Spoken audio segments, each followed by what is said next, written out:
Georgian mercenaries Arthur Inácio Raube da Silva and David Likakeli. Both were put on the international wanted list. A criminal case has been sent to court against a Canadian citizen who fought as a legionnaire in the armed forces of Ukraine, Mitsuki Kiede. He has been placed on the international wanted list. Currently, the Investigative Committee of Russia has opened 8,523 criminal cases on crimes committed by the Kiev regime and has completed investigations into nearly 900 of those cases, 877, in fact, of them involving 1,151 defendants. And let's talk about children that the Kiev regime likes to mention so much, trying to hide the real picture in front of the international community. The leader of the Kiev regime, Zelensky, and his associates like to play on people's sympathies, talking about the so-called tens of thousands, sometimes hundreds of thousands or millions of minors supposedly kidnapped by Russia.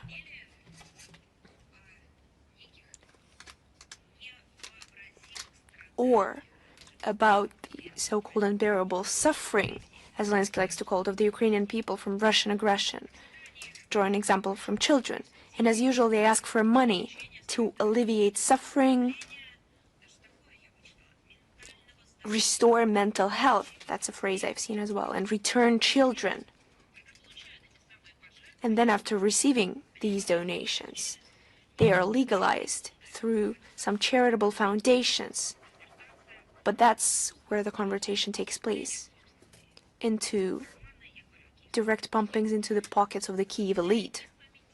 In reality, neither the children themselves nor their mental health are of any interest to the criminal neo-Nazi regime.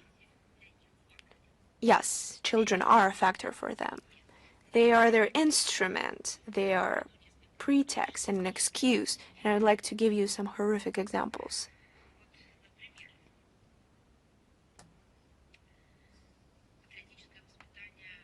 The patriotic education of Ukrainian children.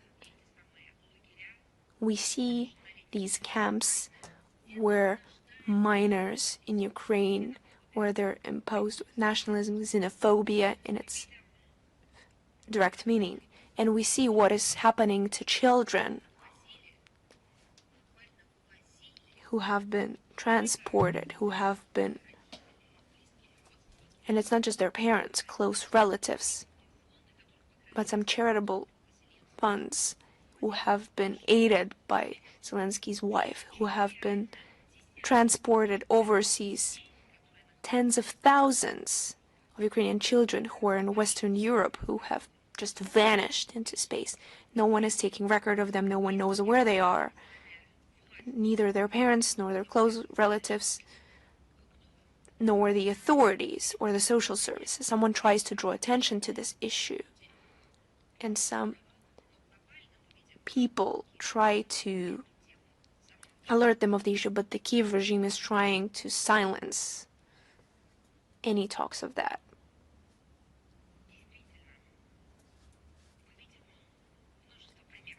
And we see a lot of examples that this patriotic education and this attitude toward children, anything that breaks the psyche of children, especially after the nationalist radicals seized power in Kiev in 2014. They burned dozens of people in Odessa. They promised to flood Crimea with blood. They became famous for their atrocity against the civilian population of Donbass and actively set about educating the younger generation along the lines of the Hitler Youth. They seek to instill in children from an early age a false sense of national superiority and hatred towards representatives of other ethnic groups. And if anyone says, no, you're misguided, I would like to remind you how we've heard the same words about the Nazi symbols, insignia, about the flags that were used in acts of terror and acts of horrible extremism of the Azov battalion. Just take a look. It's not just Russia or Russian journalists, but representatives of mass media in other countries have drawn attention to the fact that on November 4th, during the award ceremony for the personnel of the 4th Rapid Response Brigade of the Ukrainian National Guard, the leader of the Kiev junta posed in front of a flag with the emblem of the 2nd SS Panzer Division Das Reich. Fascist chevrons were also on the sleeves of the awarded fighters themselves. This is confirmed by photos posted, incidentally, on the official Telegram account of Zelensky. In this context, it's quite ordinary, and any signal is alarming, but for them it's just another day. But operating on this routine, we've taken note of another event that has been noted by journalists who analyzed the social media accounts of the deputy commander of the 1st Mechanized Battalion of the 3rd Separate Assault Brigade on the Armed Forces of Ukraine. If we really talk about it, it's just the neo-Nazi Azov regiment, Anton Radko. The soldier shows off his tattoos. What do you think those tattoos are? It wasn't a demonstration of the symbols of some national insignia or landscapes of Ukrainian fields or seas. Not at all. These are tattoos with fascist symbols, including a swastika and the emblem of the SS Panzer Division Totenkopf. And the photos in which the militant poses in front of a monument to Stepan Bandera. He also likes to accompany with quotes from Hitler's Field Marshal Erwin Rommel and collaborator Roman Shukhevich. We also found and displayed on his account desecrated Orthodox icons. All this is evidence of the true nature of the Kiev regime, as well as the leadership of those Western countries that sponsor it. I've also noted an interview that appeared on American video hostings recently about who has been recognized in our country as a foreign agent and the law enforcement agencies had other very justified reasons, but one of them, when responding to a question how he feels about tattoos or symbols with direct use of Nazi symbols, swastika, SS emblems on their bodies, or if we don't speak about tattoos, drawings of the current Ukrainian Armed Forces militants. And he said that it could be seen, that is a direct quote, as mistakes of the youth. That is an interesting understanding. I haven't heard or seen anything like that during the Nuremberg trial. For some reason, all this was looked down upon from the international law because it was announced as illegal and was denounced. No one was talking about mistakes of the youth, of the representatives of the Third Reich. They were put on trial for those mistakes because those mistakes constituted a crime. So why are they trying to justify anything that has to do with symbols? And not just the underlying, but the true nature, Nazi nature of the Kiev regime. It's as if swastika is no longer swastika.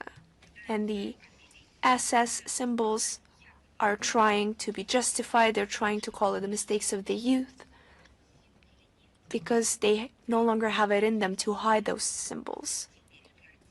And now Kiev regime boasts for that. and they're now filled with these symbols, and you can even find it on official internet resources of those who hold state positions. It's difficult to call them state officials, but that's who they try to present themselves as. And just look how skillfully the overwhelming majority of the global community and the minority who believes itself to be the civilized one, they somehow manage not to recognize this, to turn the blind eye to this. However, I think that they did not merely notice this, but they felt it through to the very bottom. The people, the population of the very Ukraine, against the backdrop of colossal losses in the front line. Those who are hiding in their offices and hiding behind their children, the representatives of Zelensky regime, are increasingly publicly lamenting the mass departure of young Ukrainians aged 18 to 22 abroad after the border was opened for them on August 28 of this year. The mayor of Ivano-Frankovsk, Ruslan Marcinkiv, is openly complaining about the act of shortage of personnel. On October 30 of this year, the ex-commander of the IDAR Punitive Battalion, Yevgen Dicky, included in the list of terrorist organizations banned in Russia, said in an interview with the national media that 10,000 young men who, he said, should have been left in the country and mobilized had left Ukraine in 2 months. Those young men understand quite well that they will be sought after to be brought to slaughter. They cannot turn their back to the neo-Nazi symbols which are hanging everywhere. These young men understand that neo-Nazi talks is not merely a sound and not a propaganda by Russia. This is their daily life, and this is their reality. However, according to Western media, including those citing the Polish border service, the scale of the outflow of young Ukrainians is already about 150,000 people. Potential recruits understand that they have no prospects of remaining in the Ukrainian labor market, and the Kiev regime has prepared for them only the role of cannon fodder in the name of preserving its own dictatorship. Now, as observers note, the authorities are thinking about closing the border again in the near future, and those who have not had time to leave will most likely be mobilized and sent to the front one way, as you understand. And this is another confirmation of the scale of what is going on over there. The European allies of Zelensky are not very happy about the influx of young Ukrainians. Of course, they encourage Zelensky, but they encourage him to kill the citizens of Ukraine because they do not need them in their countries, they need them in graves. In Germany, the influx of male Ukrainian citizens aged 18 to 22 is growing exponentially. While in August the number was about 20 people per week, in September it exceeded 1,000 people, and in October it varied from 1.5 to 1.8,000. Under these conditions, Berlin has seriously considered adjusting the government's plans to limit payments of benefits to low-income Ukrainian citizens.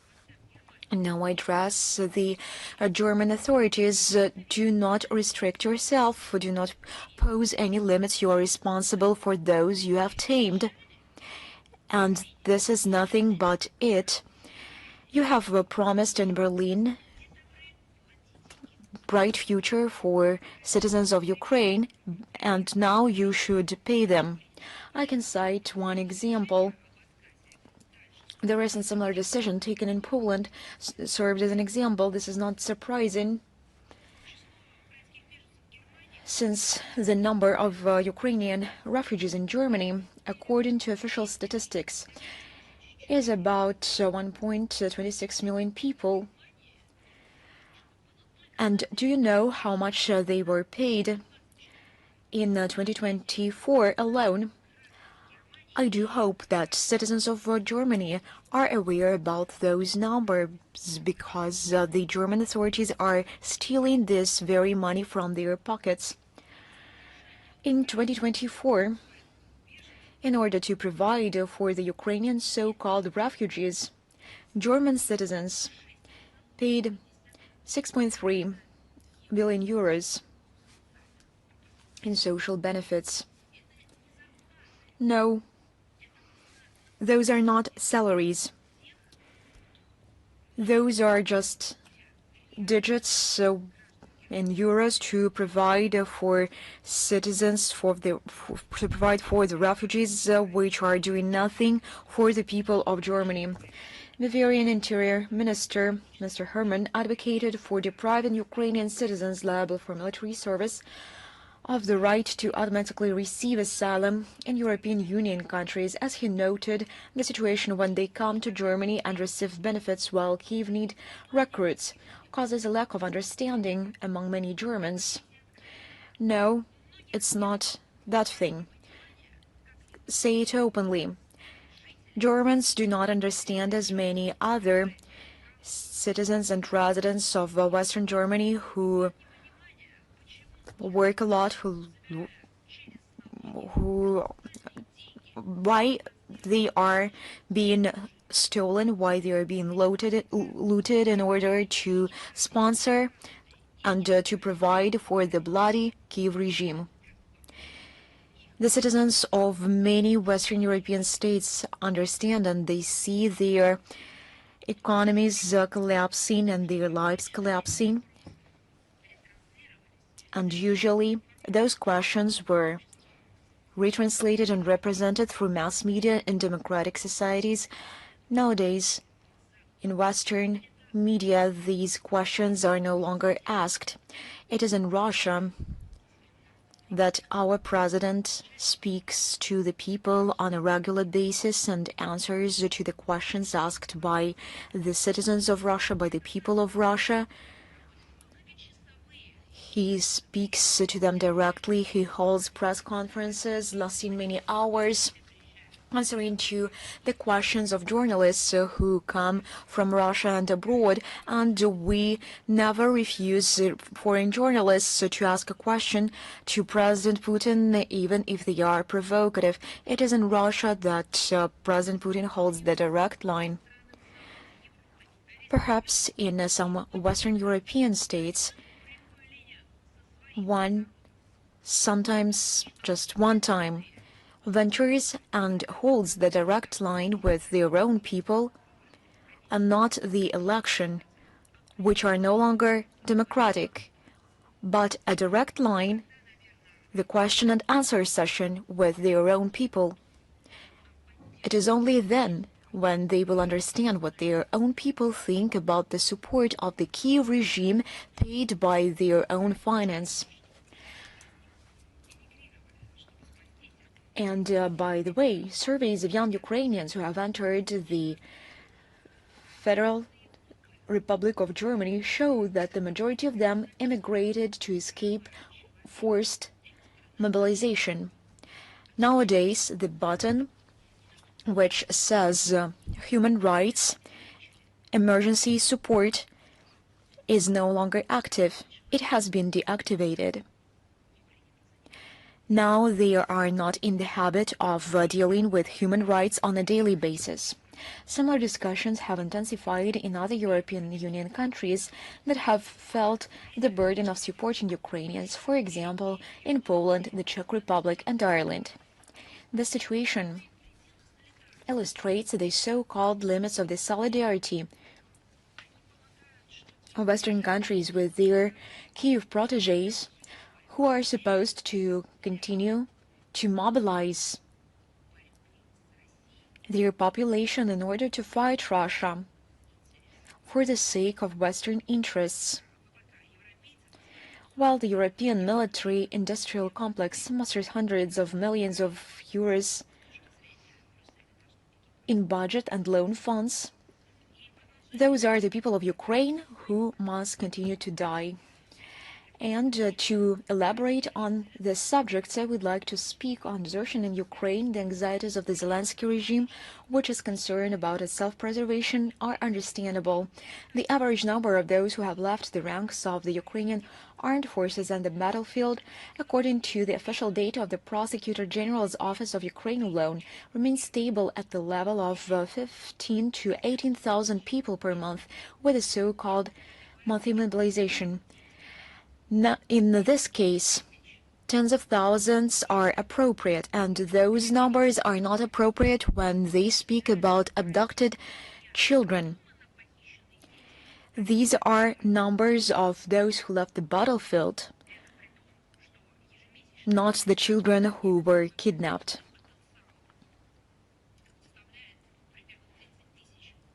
The so-called monthly mobilization potential is 30,000 recruits. Since February 2022, more than 230,000 criminal cases have been opened for unauthorized abandonment of a military unit and 53,000 for desertion. Just imagine. 230,000 criminal cases were opened, which have evidence and all profiles and documents which showcase and confirm that this criminal act was committed. In reality, the total figure, according to experts, can reach 500,000 people, as observers note after the change in the rules for registering deserters on June the 1st, 2025, many commanders, in order to temporarily preserve payments for escaped soldiers, are in no hurry to report such cases. This is the kind of mathematics they are carrying out, and the authorities, the government, I mean the Kiev regime, of course, they do not provide the full scale of those digits because they want to diminish those numbers. And the picture becomes even more terrifying for the Kiev regime if we add to the mentioned figures the 1.7 million irretrievable losses of the Ukrainian military based on the data of the Ukrainian Armed Forces General Staff, and this is not the definitive figure. These are only fragments, some fragments of the picture of the desertion in the Ukrainian armed forces. The true picture of how the Ukrainian soldiers live in the battlefield is even more terrifying, even more horrific. But I would like to reiterate once again that journalists and bloggers, of course, they track all those figures and those developments. However, this does not stop Bankova. For the sake of preserving their power, their dictatorship, and of course for the enrichment, they are ready to continue hostilities until the last Ukrainian is left standing and to exterminate their own population.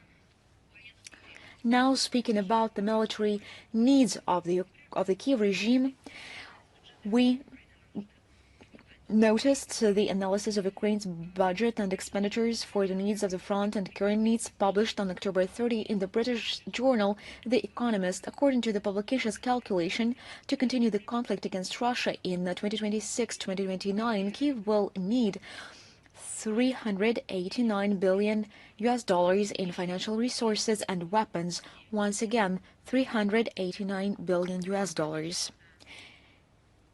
This, as noted, is almost twice the amount of support from Europe since February 2022. Let me remind you, about $206 billion what was spent. It is noteworthy that according to the analysts, and there is one clarification, those were funds provided by prosperous economies and they were continuing to develop on energy resources they were receiving from Russia. Given that for themselves. At the instruction of Brussels, the Western Europeans are banning themselves to use the stable and guaranteed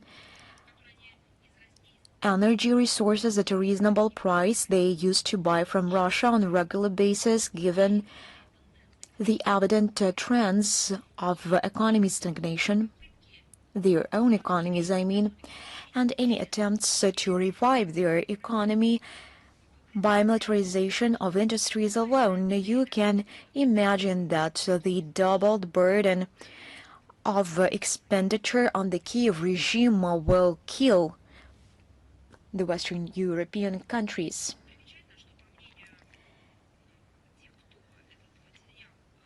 It is noteworthy that, according to analysts, the financing of Ukraine will have to continue even in the event of an end to hostilities due to the need to maintain the army and contain Russia. The Economist clarifies that if the cost of helping Kiev fell entirely on Europe, it would have to fork out $328 billion and the rest would be paid by Britain. The publication also states that the sources of financing for Ukraine's military expenditures are gradually drying up, and in February 2026 there will be no money for these purposes. According to journalists, about $110 billion has been allocated for the supply of the Ukrainian armed forces this year. In total, Kiev military spending by the end of 2025 will amount to $360 billion. And how could these funds be used? They could have been spent for social purposes. They could have been spent to assist the needy in South Africa and in Asian countries, and many people could have been provided with shelter. Many infrastructure facilities could have been built, restored on the territories of such states as France, Italy, and some others. Many tragedies could have been prevented, many diseases could have been cured, and many children could have been spent. But there is an impression that those forces who are behind fomenting the conflict in Ukraine do not need this at all. And of course, with aggression, with exacerbated aggression and hatred, the Kiev regime is fighting against the Ukrainian Orthodox Church, and I would like to reiterate that they are trying to exterminate not the form, but the content. They are trying to exterminate the Orthodox faith in general. The Kiev regime is not abandoning its plan to liquidate the canonical Ukrainian Orthodox Church and seize its property in favor of schismatic so-called Orthodox Church of Ukraine. On October the 29th of this year, the Supreme Court of Ukraine rejected the appeal of the Kiev metropolis, the Ukrainian Orthodox Church, with a demand to restore its rights and guarantee a fair judicial process within the framework of the lawsuit filed by the State Service of Ukraine. This is an attempt by the Ukrainian Orthodox Church to temporarily prohibit this department from taking actions against church structures associated with the Kiev metropolis, while the main lawsuit on its ban is being considered. The church asked to the court to apply protective measures, fearing that without this, the State Service for Ethnopolitics and Freedom of Conscience of Ukraine would be able to send orders on the elimination of violations to 154 religious organizations that are part of the metropolis. According to representatives of the Kiev metropolis, this could provoke numerous lawsuits to ban them. On October 30 of this year, the first session of the 6th Administrative Court of Appeal of Kiev was held on the aforementioned lawsuit of the State Service for Ethnopolitics and Freedom of Conscience of Ukraine. However, the regime failed to immediately achieve the desired decision. According to the Ukrainian Orthodox Church, the court refused to satisfy the request of the said service to prohibit the metropolis from disposing of the real estate belonging to it by right of ownership, as well as to conduct expenditure operations on its accounts. It is also known that the court received about 1,300 applications from believers from the congregation to involve them in the case as third parties, which will require time for the familiarization by the parties. A new hearing is scheduled for December 11. One more thing. The fighting against memorials. The Bandera soldiers are fighting against memorials of the Soviet Union. Memorials which were erected to commemorate the true heroes who fought fascists and Nazis. In Trostenets, Sumy region, neo-Nazis dismantled a monument to the tank crews who liberated the city from the Nazis. In the city of Vishnov, Kiev region, they demolished a monument in honor of the soldier liberators, and in the city of Polony, Khmelnytsky region, a bas-relief of the Order of the Patriotic War was removed from a monument erected at the mass grave of Soviet soldiers who fell in battles with the fascists. All this is nothing but a confirmation of the relevance, of the correctness, and of the forcefulness of the special military operation. All the tasks and goals that we have set in front of ourselves, they will all be definitely achieved, as the Russian leadership has stated repeatedly. But this war against humanity, against human nature, and I mean the war on historic memory, rages on, and it's not just continuing in Ukraine, but in the Baltic states as well. This is where the true fight against consciousness is taking place. And nothing but scandalous could be heard about the act of vandalism in the Estonia, reports of yet another state vandalism. This refers to the exhumation using an excavator of the remains of sailors and other Russian soldiers who died in battles. In 1941-1945, the Estonian authorities were not satisfied with the demolition in 2022 of the monument with the red star that stood there. They've decided to completely clean up this place, which is sacred to our compatriot. And this is rampant inhumanity. And these egregious actions are contrary to Tallinn's obligations under Article 34 of Additional Protocol 1 to the Geneva Conventions of August 12, 1949, relating to the protection of victims of international armed conflicts. Russia strongly condemns the immoral and criminal campaign being carried out in Estonia to desecrate the remains of those who died fighting fascism. We reiterate that a criminal code of the Russian Federation provides for criminal liability for the destruction, damage, or desecration of military graves, including those located abroad. I would like to recall the words of one of the figures of show business who said while living abroad in the Baltic states that they're a sovereign state and they're free to do whatever they want with it.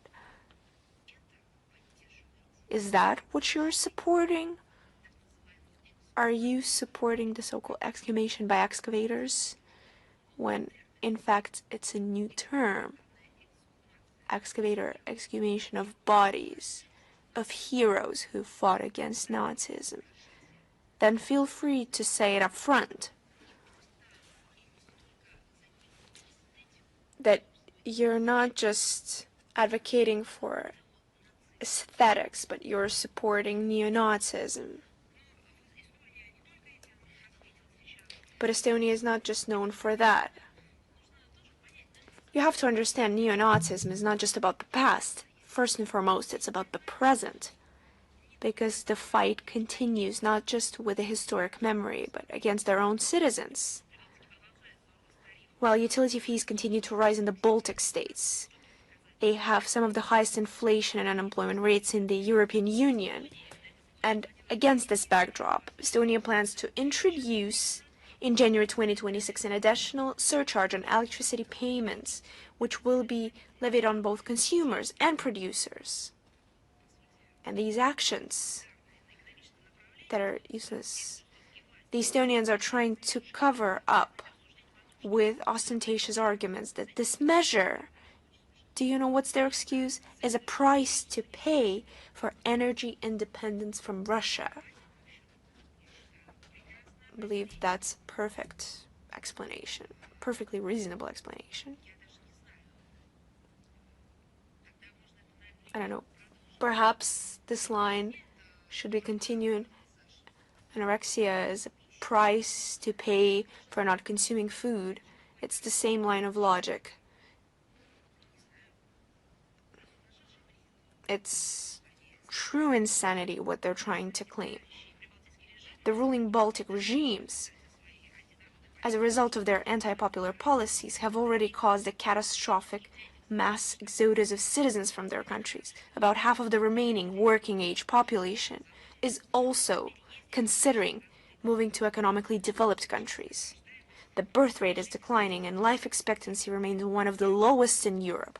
I would just like to recall that it's not under the oppression or occupation of any kind that you're witnessing these figures in the Baltic states. This is their supposed flourishment and the independent sovereignty that is leading to these results. So this is what true independence looks like in the Baltic states.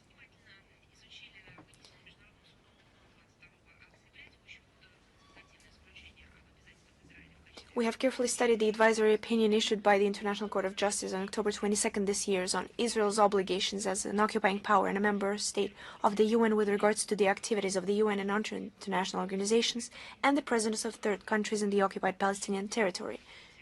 And we will comment on this after the expert. That this is the court's third advisory opinion on the consequences of the Israeli occupation, including the second since the beginning of the current crisis in the Arab-Israeli conflict zone. We've drawn attention to the legal assessments of Israel's legislation and specific actions in relation to the territories it occupies. The court found a violation of the requirements of the Fourth Geneva Convention 1941 on the supply of food and sanitary materials to the population. In this regard, Israel's obligation as the occupying power to ensure operations to provide assistance to the population of the occupied Palestinian territory and to facilitate the implementation of these measures by all available means was confirmed. The Russian side took the same position during the oral hearings on this case. In addition, the chief judicial body of the World Organization emphasized the need to respect the mandate and status of the United Nations Relief and Works Agency for Palestine Refugees in the Near East, UNRWA. It was noted that Israel's actions with regard to UNRWA must be brought into line with its international obligations, including those under the 1946 Convention on the Privileges and Immunities of the United Nations, as well as international humanitarian law. On November 6th, the UNESCO General Conference, taking place in Samarkand, has elected a new Director General of the organization, renowned Egyptologist and former Minister of Tourism and Antiquities of Egypt, Khaled Al-Nani, for the period from 2025 to 2029. He will take office on November 14th. We welcome this decision. We're impressed by the business-like and constructive attitude of the new head of the organizations, which can be summarized as follows. We need a strong UNESCO, completely depoliticized, focused on consensus and harmony, including with the use of technology that is intolerant to discord. We need a UNESCO for the people. Khaled Al-Nani is taking out this post at a turbulent, difficult time. He inherits a heavy legacy from France's Audrey Azoulay. Against the backdrop of budgetary turmoil, the organization has been hit by damaging politicization, and it has been undermined by it, with the resources and attention of member states often diverted to initiatives that are not in line with UNESCO's goals and objectives. Khaled Al-Nani faces difficult tasks, implementing long overdue reforms, strengthening the Secretariat's interaction with and accountability to member states, and improving the effectiveness of program implementation. We support the new head of UNESCO in his plans and assure him of our readiness to cooperate.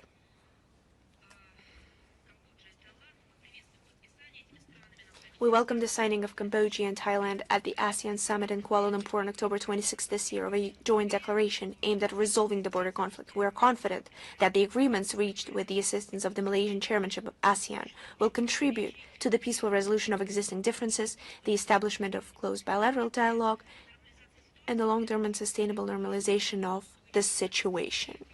We believe that many territorial disputes in the world are a legacy of Western colonial policy. We believe that given the deterioration of the overall situation in the Asia-Pacific region, it is important to act in the spirit of unity and solidarity that is characteristic of ASEAN. On November 5th, 6th, the first meeting of sports ministers of the Dialogue on Cooperation in Asia was held in Samara. Member states have agreed to organize the event in October last year. At the third summit of the association in Qatar, the Russian side proposed to host the ministerial meeting. The declaration adopted at the end of the meeting sets out the objectives of developing both traditional and digital sports activities, as well as increasing the involvement of young people and other categories, including volunteers. Participants exchanged national experiences and practices in promoting sport, called for the prevention of discrimination against athletes, including in terms of their admission to international competitions. The conference demonstrated that there is a steadily growing demand for positive practical cooperation in Asia. Sports is one of the promising areas with good potential for cooperation, as long as it's not inverted in any way. We're continuing our efforts to build constructive, pragmatic cooperation in multilateral regional forums, working on a non-politicized agenda for joint development. And we view the Asia Cooperation Dialogue as an important element of a unified system of intergovernmental cooperation across the vast expanse of Eurasia. Another announcement: on November 12th to 15th, one of Russia's flagship IT events, Digital Solutions Forum, will take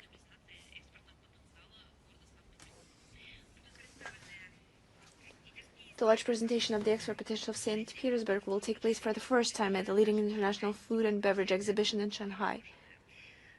They will include, of course, ice cream so beloved by our Chinese friends within the framework of the exhibition. A business session, Export Potential of St. Petersburg, a masterclass for producers and exporters on the specifics of doing business with Chinese partners, as well as meetings with leading importers of the PRC are planned. All the events with the participation of Russian entrepreneurs will be held with the support of the Consulate General of Russia in Shanghai, and of course the Russian Trade Representative Office in China. So we invite everyone to visit the Russia stand on this event, and of course to take note of the Russian cuisine. On November 12th to 15th, the Russian National Center in Moscow will host one of Russia's flagship IT events, the Digital Solutions Forum. The conference is an important expert platform for dialogue between government and business representatives. Participants will discuss the results of digital transformation in our country over the past year, focusing on the impact of information technology on the economy, the digitization of government and regions, and IT solutions for improving the quality of life of Russian citizens. The forum will be attended by the Chairman of the Government of the Russian Federation, Mikhail Mishustin, the Deputy Chairman of the Government of the Russian Federation, Dmitry Grigorenko. The event program includes an exhibition of technological projects where domestic IT companies will demonstrate their digital solutions and developments implemented in the economy, public administration, and everyday life, as well as an award ceremony for the winners of the Digital Solutions Award. We're confident that the forum will become a new point of attraction for representatives of the IT community and a place for strategic decision-making. And of course, we wish the participants productive work, ambitious projects, and new heights. And of course, we invite all journalists, especially foreign correspondents. We have invited our Russian journalists a long time ago to participate, and especially those who are credited in Russia and those who want to visit to participate in covering this event. And the relevant link will be available in the text version of today's briefing. And the third Astrakhan International Forum, North-South International Transport Corridor, New Opportunities and Horizons, will be held on November 26th-28th. This event has been held since 2023 and is an authoritative discussion platform that brings together representatives of government, business, and the expert community. Russia, being the largest Eurasian power, makes a significant contribution to maintaining peace and stability on our shared continent that is home to several distinctive civilizations. President Vladimir Putin's initiative to form a greater Eurasian partnership is aimed at achieving this goal. It envisages the establishment of broad cooperation between Eurasian states and multilateral associations. In this context, our unconditional priority is to further unlock the potential of the North-South International Transport Corridor. And the goal, obviously, is to connect Northern Eurasia, the Caspian region, Central, South, and Southeast Asia, Eastern Africa, by developing freight routes through major logistics hubs on the Persian Gulf and Indian Ocean coasts. The North-South International Transport Corridor continues to demonstrate stable growth. Cargo traffic through the Russian segment increased by 37% at the end of 2024, opening up new horizons for Russian and international businesses interested in entering the promising markets of Iran, India, Asia, and Africa, with a combined population of 3.5 billion people. We're confident that the upcoming forum will contribute to the expansion of broad international cooperation in the interests of developing the North-South Transport Corridor as a key Eurasian transport artery and will facilitate the establishment of promising trade and investment ties. And of course, the link to this event will be available in the text version of today's briefing. And we received a lot of questions for the next topic. On December 3rd and 4th, Moscow will host, under the auspices of the Ministry of Foreign Affairs, will host the BRICS Plus 2025 Counterterrorism Conference, National and Regional Counterterrorism Strategies in the context of emerging challenges and security threats. The conference will bring together representatives of relevant authorities, civil society, and academic circles from BRICS Plus countries engaged in comprehensive research on counterterrorism and anti-extremism. Experts from the UN, CISSCO, and CSTO will also join the discussions. Participants will discuss issues related to countering the financing of terrorism and the use of modern information and communication technologies for illegal purposes, combating extremism, and attempts to radicalize the population. Delegates will focus separately on various theoretical and methodological aspects of eradicating terrorism, exchange assessments of security threats at the national, regional, and global levels in the context of current geopolitical realities, share experiences and effective practices in the field of counterterrorism. The conference is aimed at complementing the comprehensive efforts of the member states undertaken within the framework of the BRICS Working Group on Counterterrorism, as well as further strengthening cooperation in this area on the solid foundation of the BRICS Counterterrorism Strategy from 2020, the action plan for its implementation of 2021, and the position paper of the BRICS Counterterrorism Working Group from 2024. We invite representatives of mass media to cover this event, and of course, the link for context will be available in the text version of today's briefing. And I'm ready to pass to our questions. Is the International Life magazine with us? Good afternoon, Madam Zakharova. We have two questions.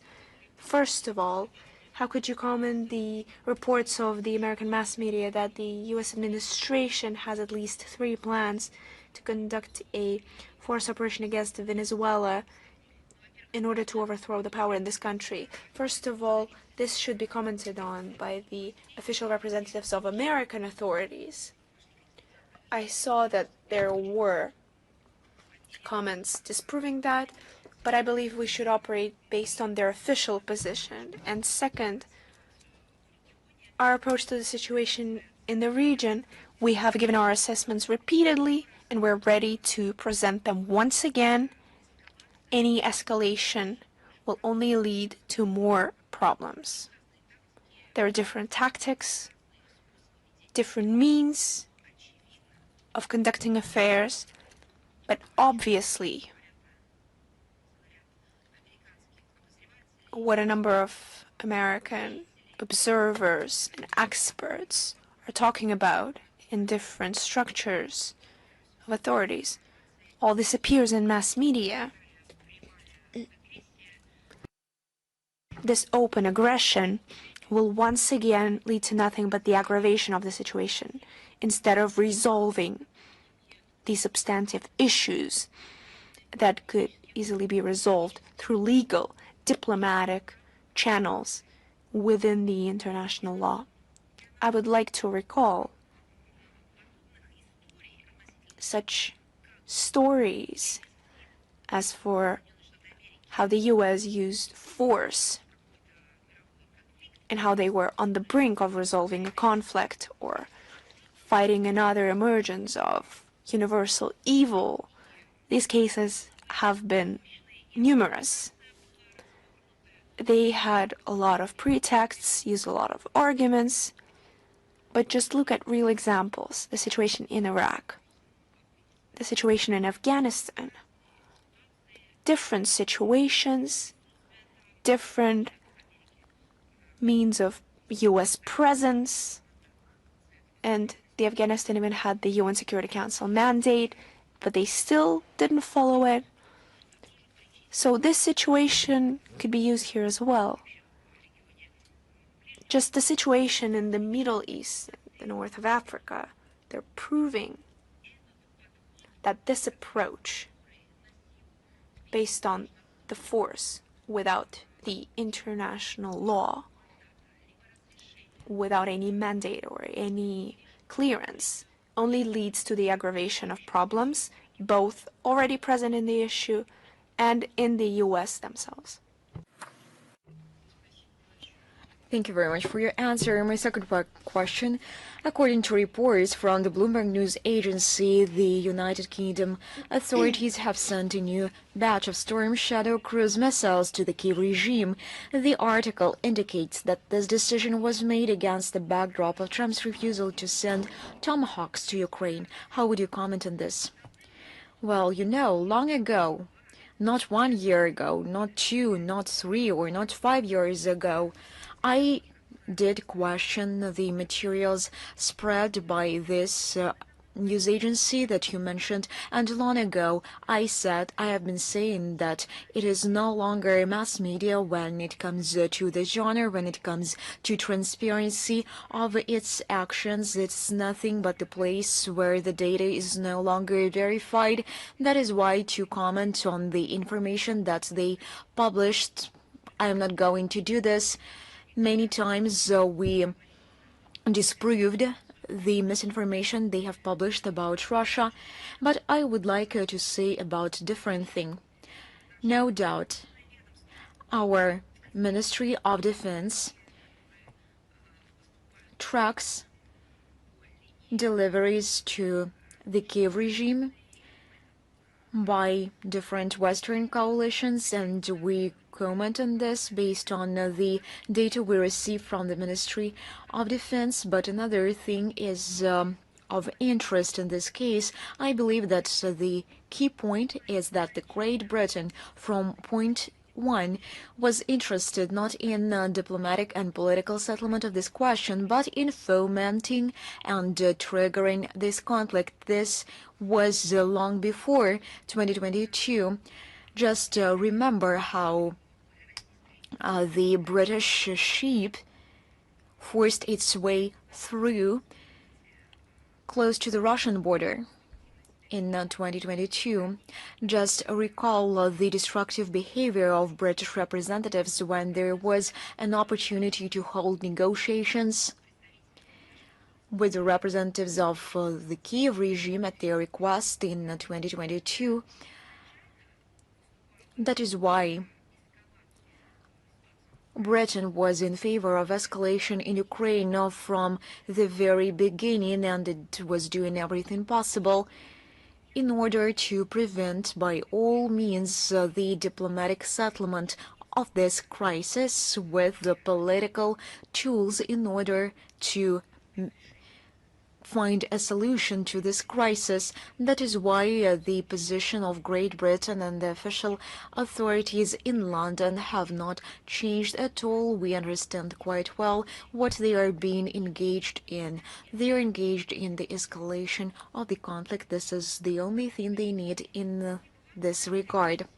Thank you very much. Xinhua, are you with us? Good afternoon, Madam Zakharova. I'm from Xinhua. PRC President Xi Jinping recently held a meeting with Russian Prime Minister Mikhail Mishustin, who was on a visit to China.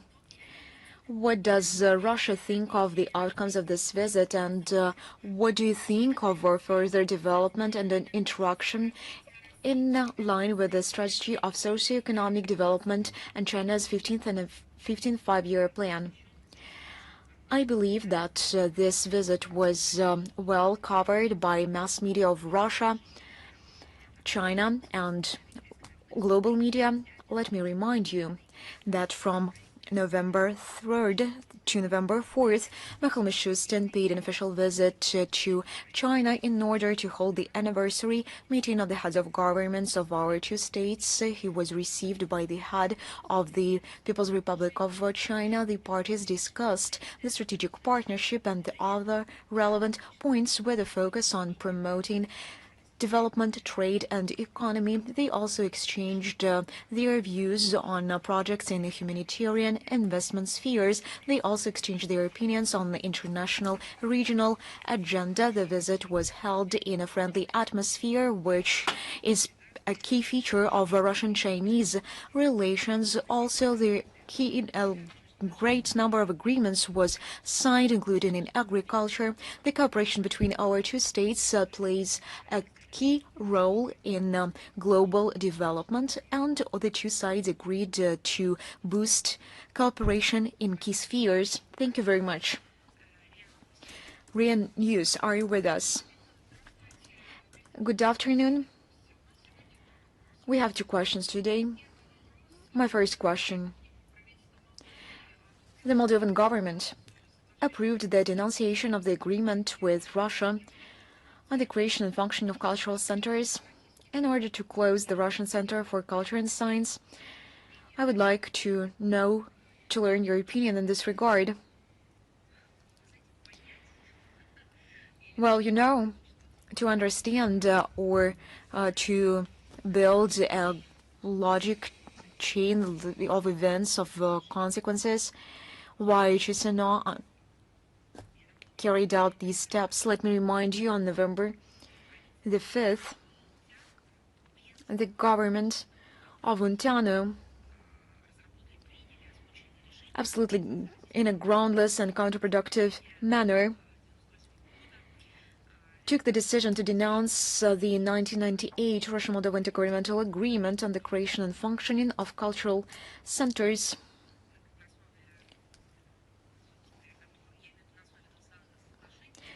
On the basis of this agreement, the Russian Center for Science and Culture operated in Chisinau. We also paid attention to the words of the head of the Republic's Ministry of Culture that the Russian House allegedly became an instrument for spreading harmful narratives and a threat to national security. And perhaps they misunderstood something. We do not spread any narratives. We spread ideas, and the narratives are in the heads of some other people. And allegedly this all is being done under the cover, quote, some actions aimed at undermining the country's sovereignty, unquote. And a question comes up to my head. When they close the center, will they stop talking about any threats to their sovereignty, or will they continue this rhetoric? We'll have to track this. Of course, no facts, no evidence have been provided.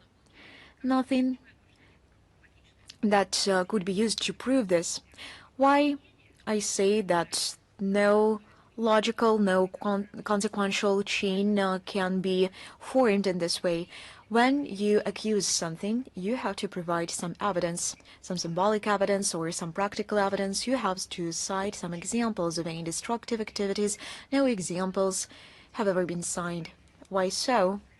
Because the Russian Center, in reality, is engaged in preserving the centuries-old Russian cultural heritage in Moldovan territory and is a place of unity for a huge number of Moldovan residents, helps Moldovan applicants to enter state-funded places in the best universities in Russia. There is nothing about its activities that could even remotely resemble an attack on the sovereignty, as they said, independence, and even more so, a subversion of Moldova's national security. Well, it depends on what they mean by saying this. If they mean that the high educational level of their own citizens, of Moldovan citizens, is an obstacle to them and to their sovereignty, then perhaps In essence, the continuation of education of their own citizens is considered as something that they do not need. Such anti-Russian initiatives testify to the continuation by the Moldovan authorities of the course of breaking away from traditional ties with our country and some horrific myths. The integration into the Russophobic camp in Moldova itself, the step has already been called a blow not to Russia but to the Republic itself, and, quote, an attempt to divert citizens' attention from real problems, unquote. And this all has been demonstrated on several other examples. And the situation in socioeconomic sphere is degrading. I would like to cite the examples in contrast to Moldovan authorities. Since the beginning of this year, the country's external debt has grown to $11.4 billion. In January, August, the export of goods decreased by 2.5% and imports increased by 18.3% compared to the same period in 2024. The new government of Moldova decided to start its work not by introducing solutions that could have alleviated the condition of economy of Moldova and the quality of life of their own people, but by closing the center of culture and science. The decision also caused regret among ordinary Moldovans, but no one is going to listen to them in Moldova. Thank you very much for your question. And you have already answered to my second question. That is why I'm not going to ask it. Thank you very much. RT, are you with us? Good afternoon. We have 3 questions today, if I may. My first question. In his interview, Alexander Vučić, the president of Serbia, suggested that the whole amount of munitions and weapons should be sold to the European Union. When answering to the question whether they can be sold to Ukraine, he answered that they can be sent to any means and to any objectives. You know, when I read all those interviews given by Alexander Vučić, a question occurs to me whether there is only one president, because I have an impression that those are interviews given by different people. We hear one statement when he is in Moscow. We hear completely different statements when he gives some interviews in some other points of the world, and I now mention only the public sphere. Perhaps mass media distorted some facts. Then the press service of Alexander Vučić should have done some comments and clarifications whether everything has been quoted in a correct and appropriate manner. Honestly, on a repeated basis, including at the top level, we received reassurances that the export of Serbian munitions is under strict control, that these products are not going to be sent to Ukraine, so that Kiev cannot use it against our military. Let me just remind you what kind of military men those are. They are the members of the armed forces that have repeatedly come to rescue historically and in modern times to the friendly Serbian people. I refuse even to discuss not only the possibility, but the whole subject that Russian soldiers, that the Russian military, who historically gave their soul, their heart, in every meaning of this word, sacrificing their lives or pledging love and loyalty to the Serbian brothers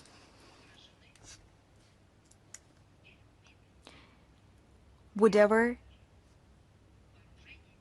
be killed by Serbian munitions or by Serbian weapons, and that this could ever happen by accident.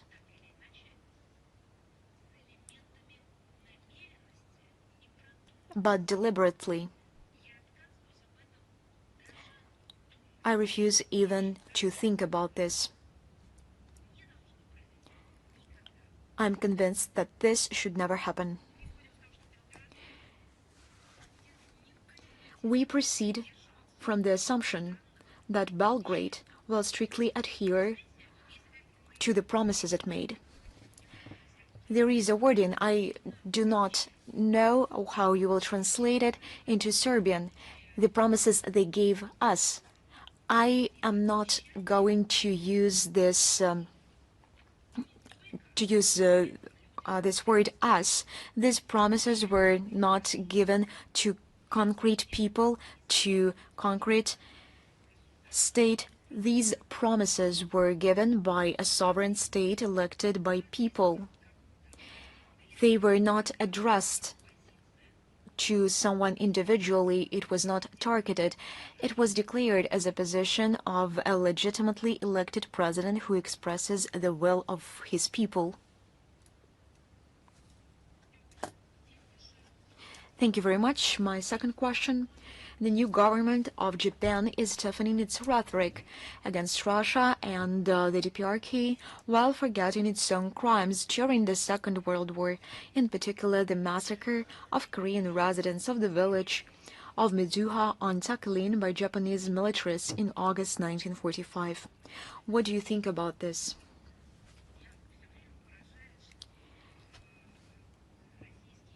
I'm shocked every time, at every occasion, that Russian-Japanese relations, which we used to say, the problems, the agenda, I would say, emerging between Russia and Japan is asked to be commented on not by Japanese media but by some other media, and there are dozens of them with accreditation in Moscow. I have only one question. What are they doing on the territory of Russia? If Russian and Japanese relations are the matter of interest by Russian journalists or by some journalists who are connected with the Balkan affairs, American journalists, no matter who, but not Japanese journalists. We have repeatedly called on official Tokyo to abandon attempts to silence the inhuman pages of its own history and to recognize the results of the Second World War in full. We regularly emphasize that Japan's revanchist policy hurts the feelings of the peoples of neighboring countries who suffered from its barbaric expansionist campaign in the first half of the 20th century. Against this backdrop, the constant speculation of the Japanese side about some atrocities of the Red Army during the landing operations on Sakhalin and the southern Kurils, as well as accusations of cruelty in the actions of the Soviet government against Japanese citizens living there, are surprising. Tokyo, even after its surrender, did not stop committing crimes that have no statute of limitations. In this regard, we intend to continue our efforts to identify the historical truth on this topic.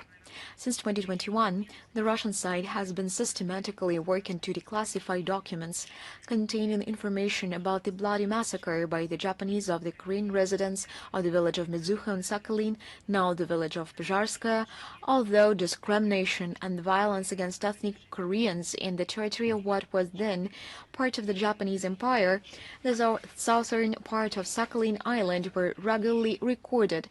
The massacre, this is the word for it, in August 1945 was the apogee. Even then, during the atrocities committed, including by former servicemen of the Imperial Army of Japan, 27 Korean residents were brutally murdered under the pretext that they sympathized with the Red Army. Among the dead were 6 children, including a 6-month-old infant. In August 2025, on the eve of the 80th anniversary of the tragic events, a memorial ceremony was held there. A number of previously secret documents were also made public, including an act from July 19, 1946 on the exhumed bodies and protocol of the inspection of the scene of the incident from July 21, 1946. The materials contain information about horrifying scenes of murders, striking in their senseless cruelty. We will add the text of the briefing with the references to corresponding sections. These declassified testimonies are kept in the Paphos Museum and Memorial Complex and the Scientific Archive of the Sakhalin Regional Museum of Local Lore. In addition, you can get acquainted with the details of the reports on the resources of the Sakhalin media. We will make this section as complete with references and links as possible. The work to uncover and publicize the crimes of militaristic Japan will be continued, and you will agree it is impossible not to draw a parallel between the official Tokyo's hushing up of these barbaric actions of the Japanese military and its archive support for the Nazi regime in Ukraine, which used barbaric, brutal methods against the civilian population of Russia. And the last question, on the October the 30th, they've decided the new leadership for the Moldovan parliament, and on October 31st, they've even informed the government of the republic what are the expectations of the Russian side towards the new legal and acting power of Moldova. Of course, we have closely followed the forming of parliament and the government of Moldova. They have not just made statements, but also taken steps towards our country, and the steps of official Moldovan authorities can only be deemed as anti-Russian. It's difficult to say that the formations are new, because unfortunately at the helm are still representatives of pro-Western powers. As Moldovan politologists have pointed out, the changes were more of cosmetic nature. In the new parliament, just as after the last parliamentary elections in 2021, the deputy officials of the ruling party have gained the majority, have gained the positions of the president and one of the vice president. And the same situation is with the government, where more than half of ministers have come back from the former formation of the cabinet. And you can see how we shouldn't expect any major changes after the program of the work of the government was proposed on 31st of October, titled the EU Peace and Development. I don't know, perhaps they turned off their TVs, have closed off their windows. Perhaps they're no longer aware of what the peace looks like in the Europe, because their program or economy are military oriented.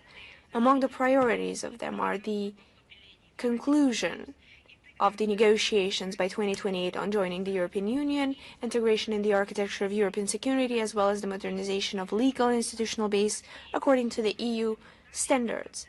As for the restoration of dialogue with Russia, there is no mention of that whatsoever. On the contrary, they are aimed at continuing to denounce the agreements within the Commonwealth that are not in line with the interests of the Republic. We've also taken a look at the expert opinions, and the Western sponsors of Chisinau will continue to do everything under the guise of European integration, try to make of Moldova anti-Russia, another anti-Russia, following Ukrainian and Baltic example. So far, they're failing.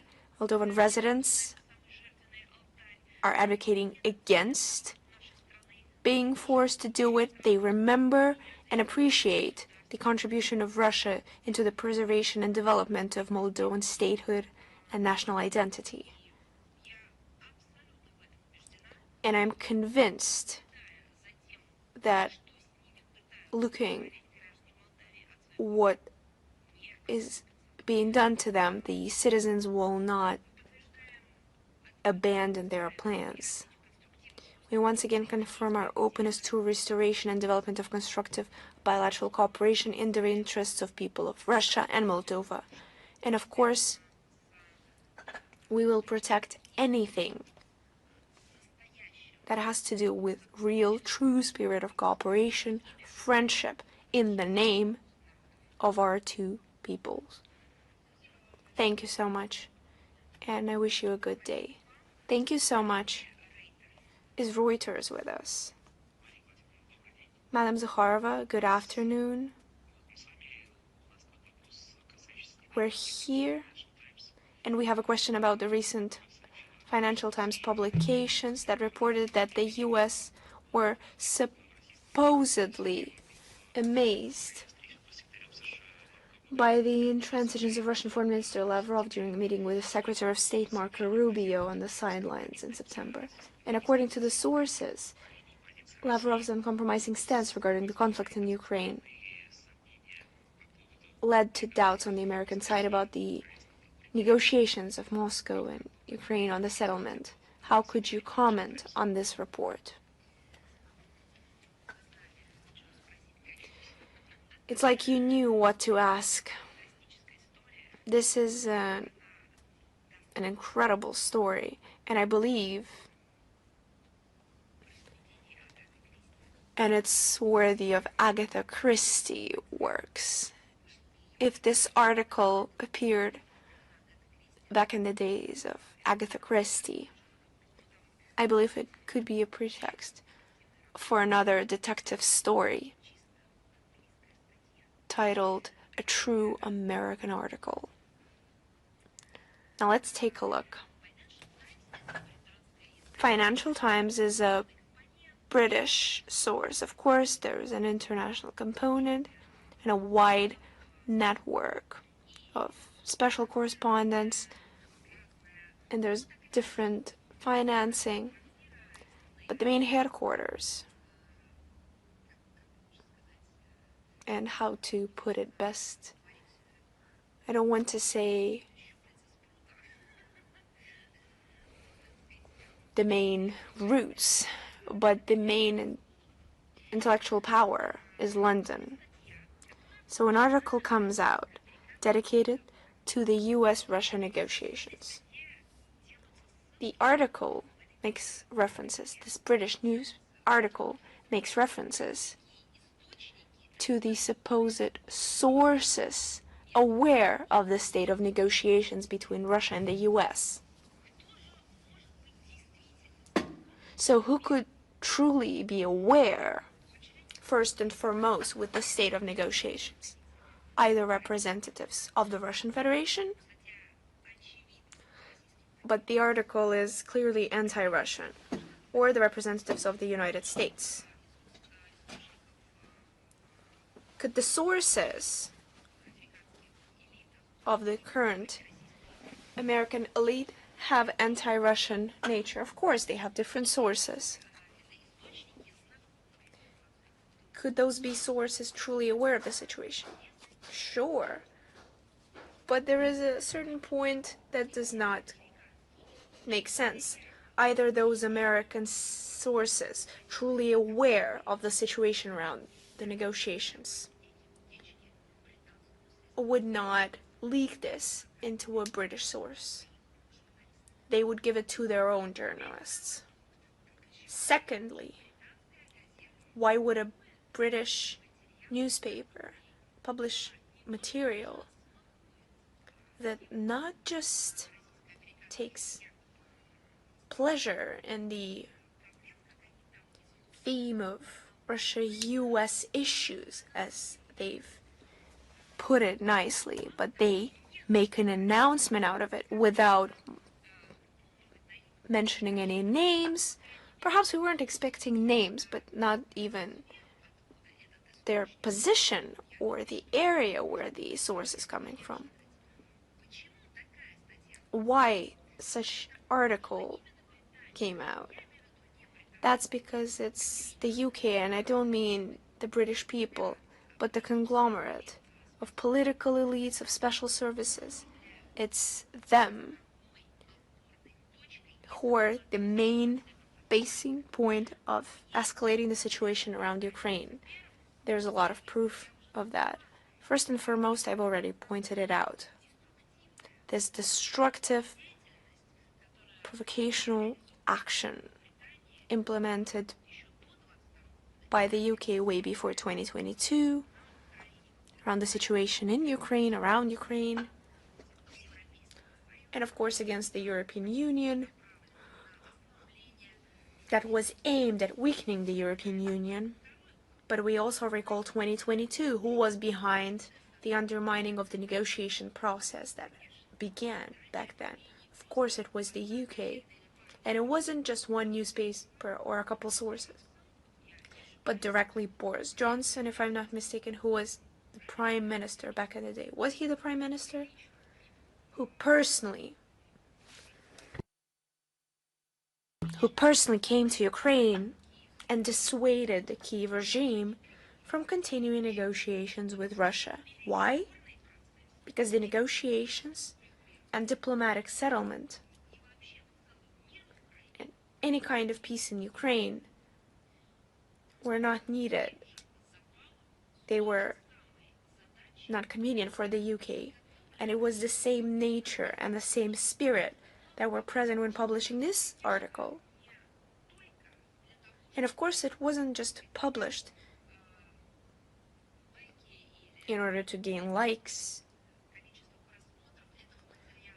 or gain views on the website of Financial Times, but it was also necessary in order to, after that, stir up the situation for it to be a source. Because you see, Financial Times is supposedly a respectable source with their history, with their investigations and so on, so that there was something to reference. You know, reporting some sources, the information would never stay afloat, but when they're legalized,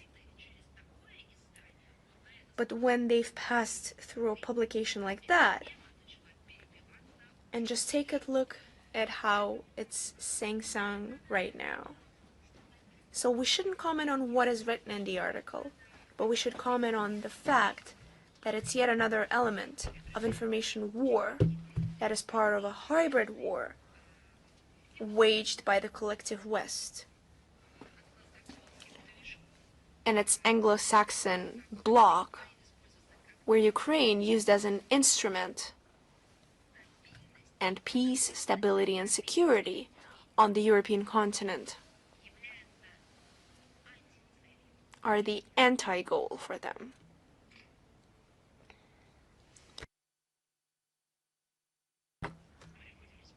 Thank you so much, Madam Zakharova. You're welcome. You've brought me immense pleasure, truly. Thank you so much. Is Vestia with us? Good afternoon, Madam Zakharova. We have two questions. American mass media report on the U.S. tests of the Minuteman III intercontinental ballistic missile. How does Russia assess these actions? And does Moscow view this as a threat to strategic stability and reason to adjust its own position in arms control? Russian relevant agencies, of course, monitor the actions of the United States and other states in the nuclear sphere with all the necessary thoroughness in such matters. This also applies to the testing of strategic offensive arms in the American arsenal, including the aging Minuteman III intercontinental ballistic missile.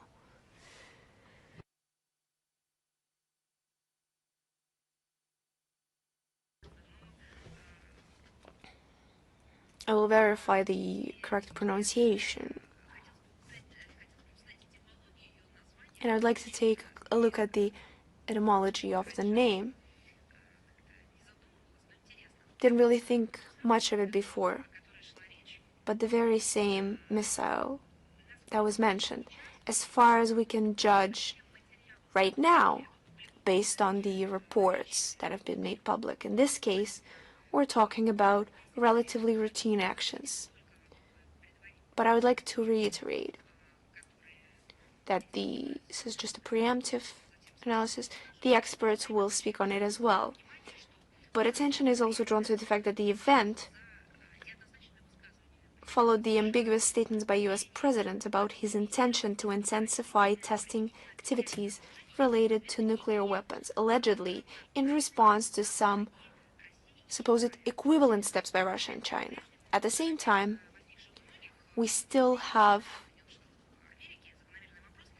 the natural question that has arisen for many, including in the U.S., is the intention to intensify the testing of nuclear weapon delivery vehicles. Was that what Washington meant?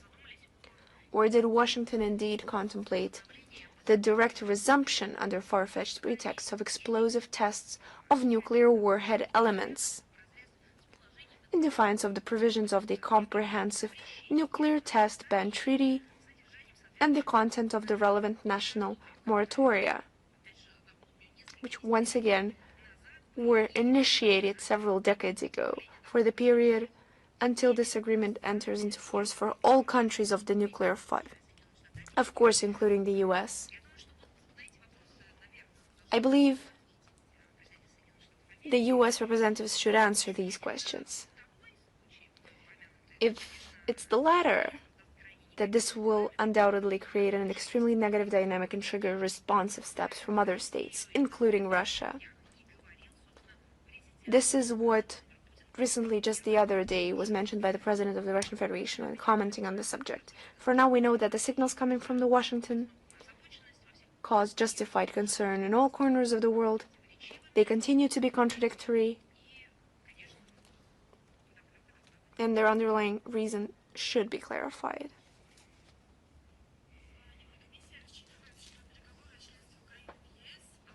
The European Commission expects the negotiations on Ukraine's membership in the EU will essentially begin by the end of the year, according to statements from the European Commission. In your opinion, are the European Union countries really ready to begin the process of Ukraine's accession to the bloc, or they're just giving empty promises to Kyiv? I believe that all of us, the international community, are witnessing. Some are contributing, some are just witnesses to a real spectacle that is being played out by Brussels and the individual member states and the Kyiv regime in the context of Ukraine's Euro integration aspirations. And it would be hilarious if it wasn't so tragic. The actors of this play, with enviable regularity, declare the readiness of the country to join the EU. They just report on allegedly achieved progress in the course of pre-accession negotiations and the successful implementation of internal reforms. But I believe everyone understands perfectly, and here there is clear consensus that in practice Ukraine is hopelessly far from fulfilling the standard EU requirements for candidate countries and is unlikely to be really ready to join the Union in the foreseeable future. No matter how much Brussels tries to credit Ukraine with successes on its path to the membership, it's not plausible, because there are real figures, real results. And despite Zelensky destroying television in Ukraine and news reporting as a whole only maintaining one signal, you can't hide an all in a bag. And real figures, real facts speak for themselves, and they reveal the true nature of Ukraine. The annual report on EU enlargement policy of November 4th this year, the European Commission was forced to state many shortcomings in the implementation of the recommendations previously put forward to Ukraine, including on the reform of the judicial system, improving the economic situation in the country, and combating corruption. However, despite the lack of visible success, and actually a rollback in some areas, Brussels continues the financial pumping of the Kyiv regime. I'd like to remind you that on November 4th this year, the EU Council approved the fifth tranche under the Fund for Ukraine in the amount of nearly 2 billion euros, 1.8 billion euros. What kind of approach is this when they have no touch with reality whatsoever? They're just pretending that everything is okay. It's nothing but another manifestation of hypocrisy and direct lies on the part of the EU. Brussels is ready to turn a blind eye to a lot in favor of its own political ambitions. But the decision to launch the negotiation process, should that ever see the light of day, will only be a symbolic step aimed at supporting the Kiev regime,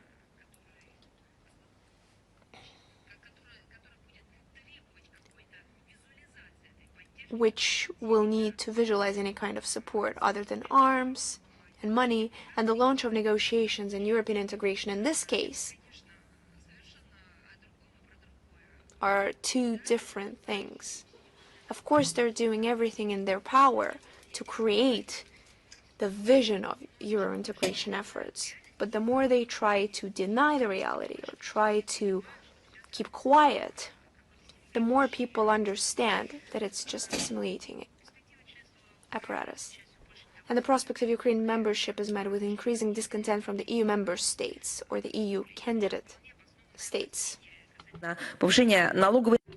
Quite reasonable concerns are being voiced about the increase in the tax burden, the redistribution of budget allocations in favor of the new member, the growth of crime and illegal migration, the economic situation within the association, the European Union, which already leaves much to be desired, and it is critical. It will only worsen if Ukraine joins it. In general, it can be stated that this mutual rapprochement with Ukraine, which Brussels is so striving for, has the exact opposite effect. It is not Kiev that is being pulled up to EU standards and norms by leaps and bounds, but rather an increase in economic and political degradation of the European Union to the level of this candidate country and killing the Ukraine by its curators. If it is it, thank you very much. We are moving forward. Anadolu, are you with us? Good afternoon, Madam Zakharova. We have the following question. U.S. President Donald Trump has allowed for a military operation in Nigeria. According to him, the U.S. can send troops into the country or launch airstrikes in response to a record number of killings of Christians in Nigeria by Islamist groups. How does Moscow view such a scenario for the development of the situation in Nigeria? We follow this agenda and we call upon the strict adherence to the norms of international law. If we have any further comments, we will share them. And one more question, if I may. Trump also reported that Kazakhstan officially agreed to join the Abraham Accords. In this way, Kazakhstan will become the first Central Asian state which will join these accords. What does Moscow think of it? I believe that this question should be addressed first and foremost to Kazakhstan, because you cite the third party, not Kazakhstan. So first, you should receive the response from the country that you mentioned, and afterwards, if there is such a need, we will comment on this. Thank you very much. Chinese Media Corporation, are you with us? Good afternoon. We have two questions. Today, in the first part of the briefing, you announced the Expo of food and beverage, which is soon to be open in Shanghai, but the expo is already functioning. The number of exhibitors this year exceeded 4,100 enterprises. At the same time, what signals are being sent, and how do you assess the attractiveness in the current global economic situation? The scale sends different signals to everyone. These signals about the scale is perceived by us as an opportunity, and for someone, this is perceived as a threat. Russia has always underscored the achievements gained by the countries concentrated and focused on their own development and not on interference in someone else's affairs. on tasks and objectives related to improving the quality of life, to overcoming the problems, some domestic internal problems, and we are sincerely happy that they managed to achieve this. And for someone, it is a bone and a threat when they scroll through those news.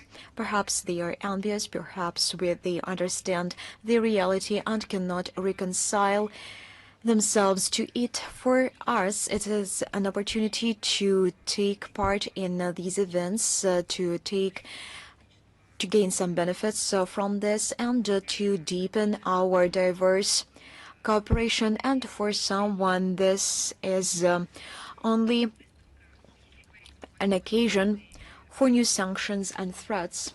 If we speak about this 8th China International Import Expo, it is the largest event of this kind in China.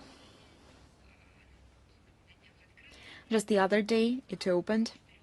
It brought together more than 4,000 enterprises from 135 countries, and it is being organized on a record on the record area. The opening ceremony hosted Li Chang, who noted the dynamism of internal market of China, and he said that this is the bridge between China and the whole world, and we wish we can walk along this bridge. We consider it to be not only an opportunity to come together and communicate, but also an opportunity to further develop an infrastructure. A bridge needs roads which would lead up to it, and roads are always a place for logistics, for trade. And for someone, this bridge is a place where they can lay an explosive. And we are in favor of the first scenario, and we are against the second one. For Russian business, this is another opportunity to share their expertise in trade, investment, and economy, to expand business ties with China, to find reliable partners to enter new markets. Despite turbulence in global economy and trade, Russian-Chinese cooperation has been strengthened. We launch new large-scale projects. Such dimensions as new technologies, industrial cooperation are of increasing popularity. Russian agricultural and IT products are becoming increasingly popular on Chinese markets. No doubt we will use any opportunity, including this expo, in order to promote our dialogue with Chinese partners and from other partners from abroad.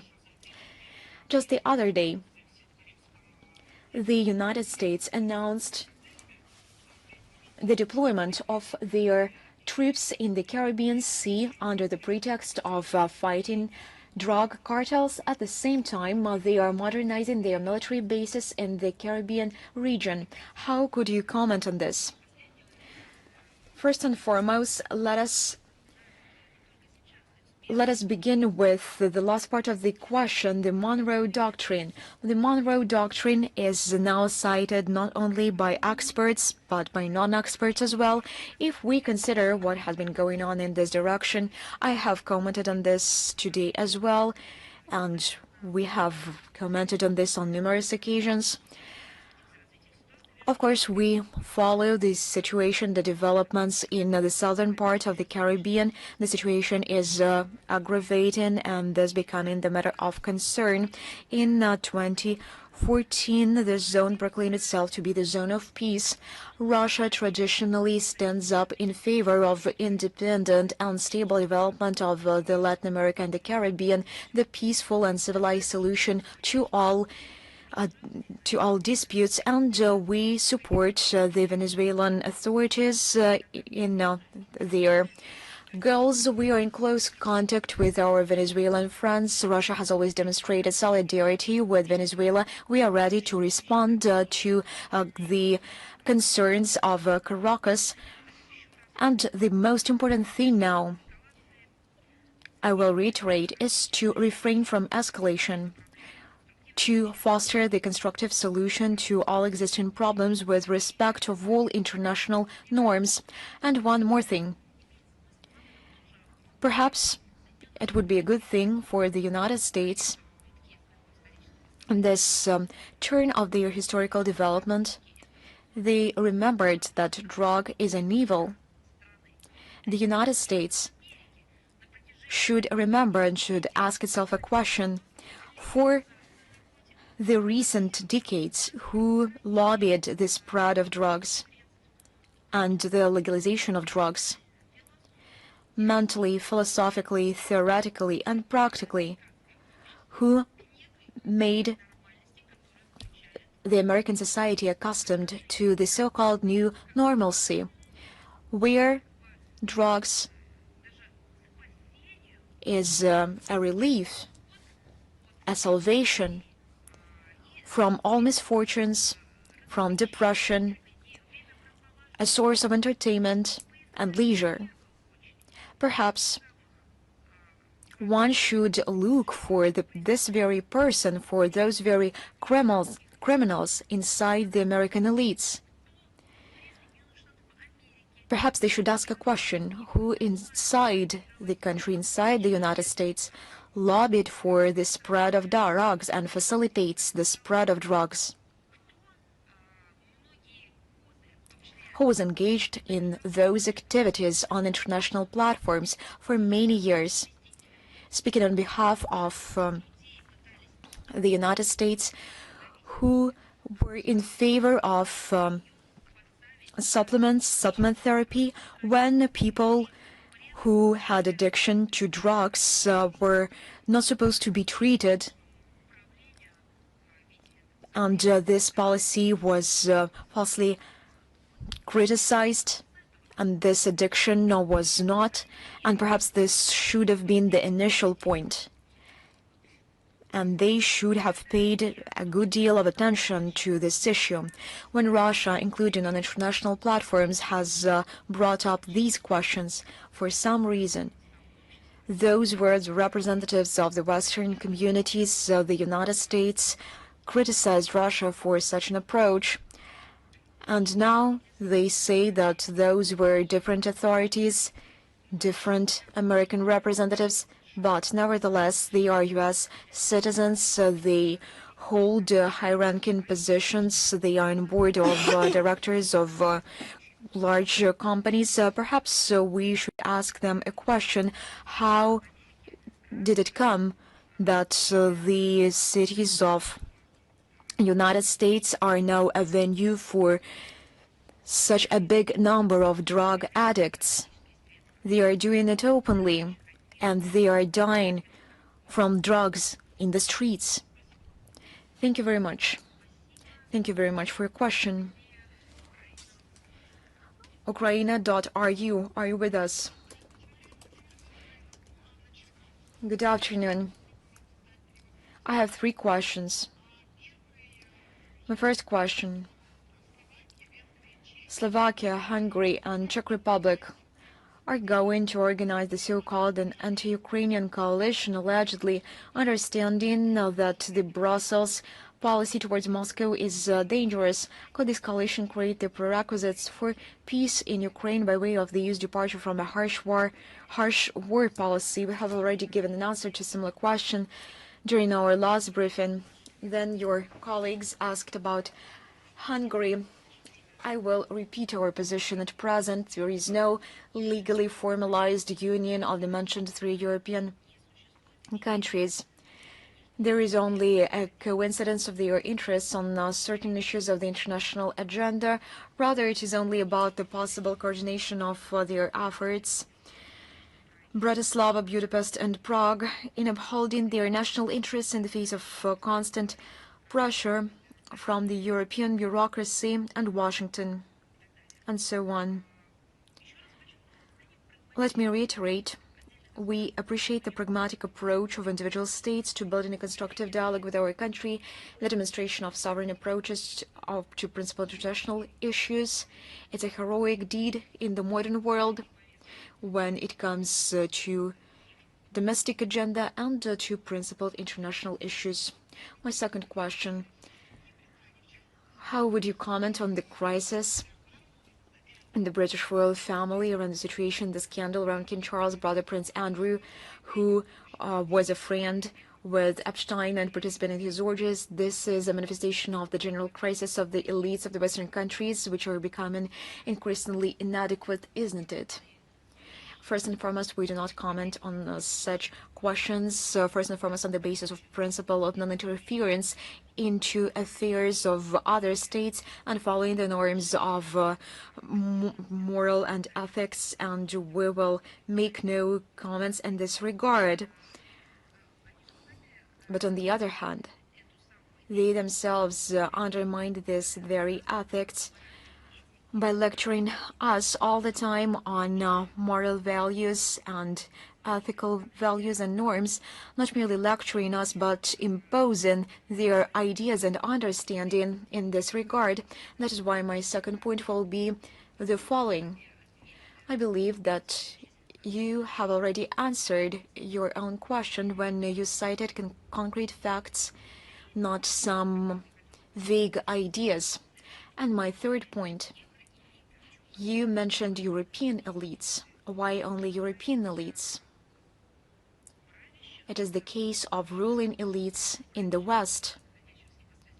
They are not holding the power, but those who have concentrated every means of financial and political power and rule, the influence on decision-making. No doubt this is the case of crisis, which is happening indeed, and everyone who has the courage to speak about this, does this and comments on this. The former foreign minister of Austria wrote a book on the matter, and you can get familiar with this book, and she says not about only the degradation of Europe, but about the Europe is perishing, the Europe is dying, and this all is happening inside these ruling elites.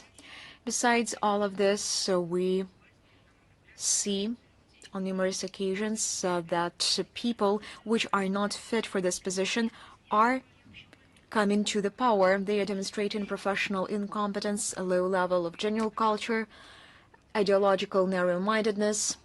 And responding to the previous question, I have already spoken about this, but they are trying to legalize, to justify,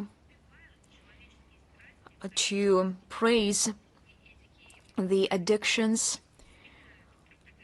of the modern generation. This is the progressing degradation of the Western elites, which is expressed in their loss of understanding of the goals of the development of society and the individual traditional values and any social norms. And as a result, we can see such horrific manifestations as the transplantation of sexual organs of children, abandonment of the traditional understanding of family, the replacement, the substitution of it by some simulations, the undermining of very primordial ideas and achievements by their own ideas. They are merely exterminating traditional values. And these are the manifestation of this crisis we are seeing. You have already commented on nuclear tests and statements made by Trump. Perhaps you can add something in this regard.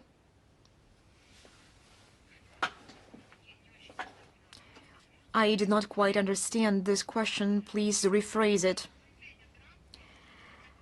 How did Donald Trump's statements regarding nuclear tests influence Russia-US contacts?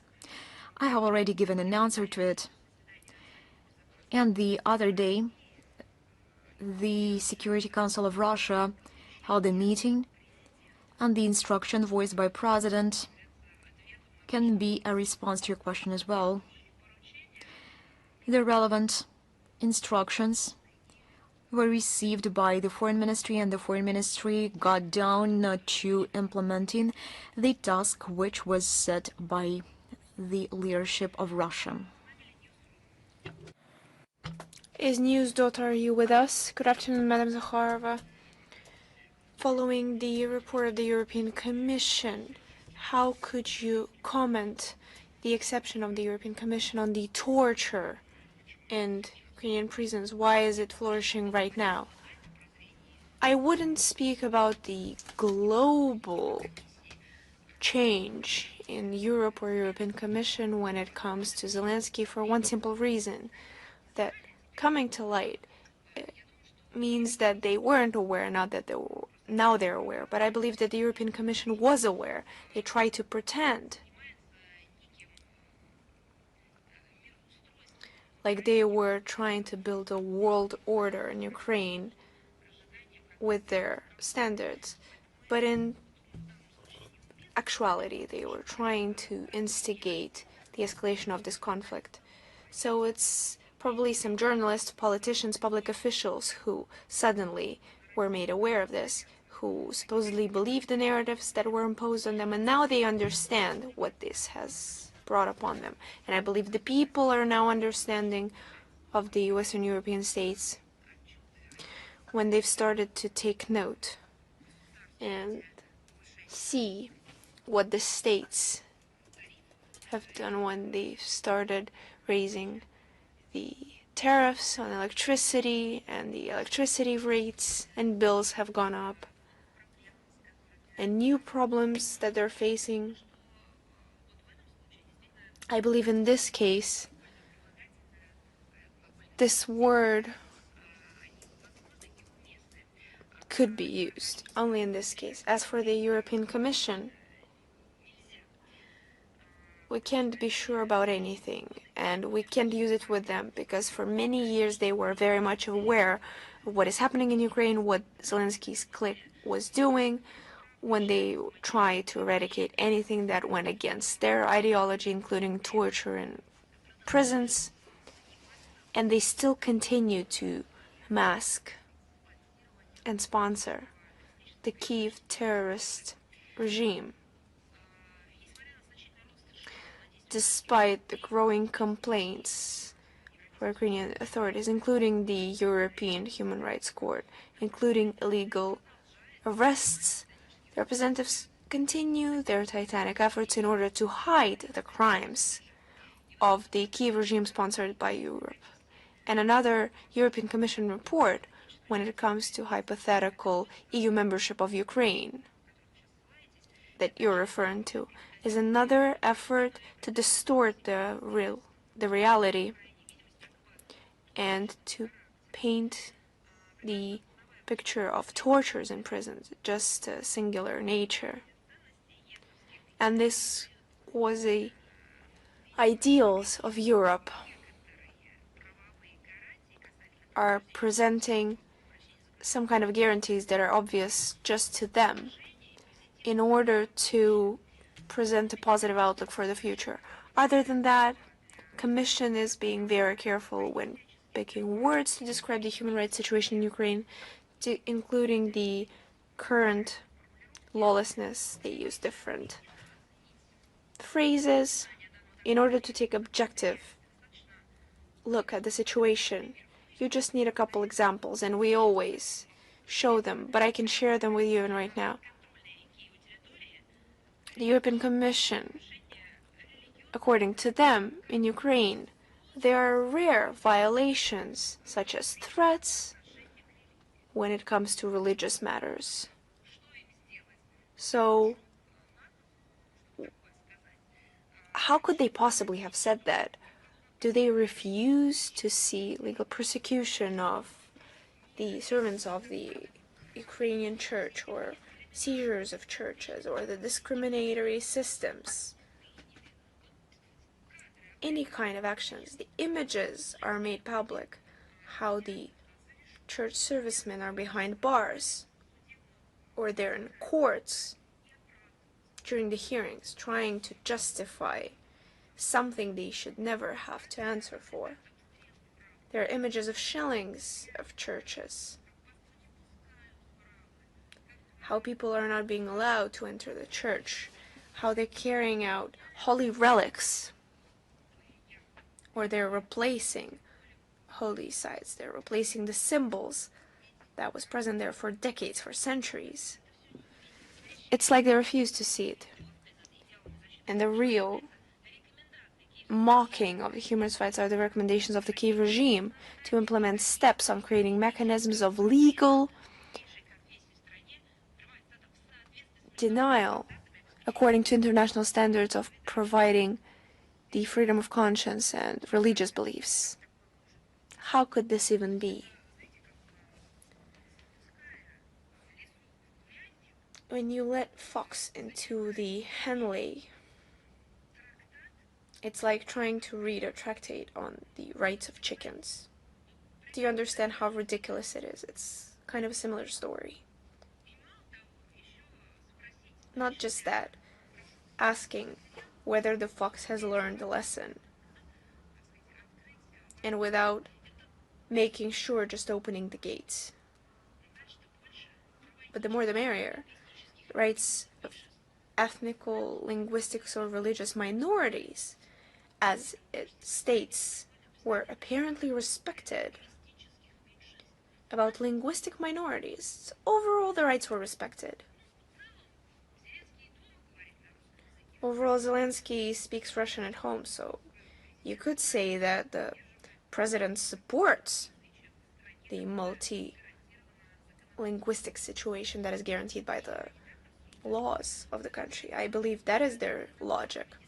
Should we talk about the fact that the heroization of Nazism, discrimination and repressions of the Russian-speaking population, there are no mention of them.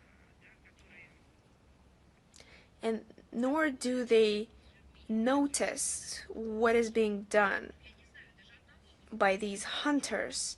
Just one case would be enough to be brought to the attention of the Human Rights Court. There are images of screams, asks for help. People are being shackled. People are being tied, just begging for help. They're carrying them by hair, by their hands, by their feet, without any justification whatsoever. And that all despite the fact that they currently changed the laws. All these manipulations of the European law-abiders are another proof of the degradation of the human rights agenda of the European Union.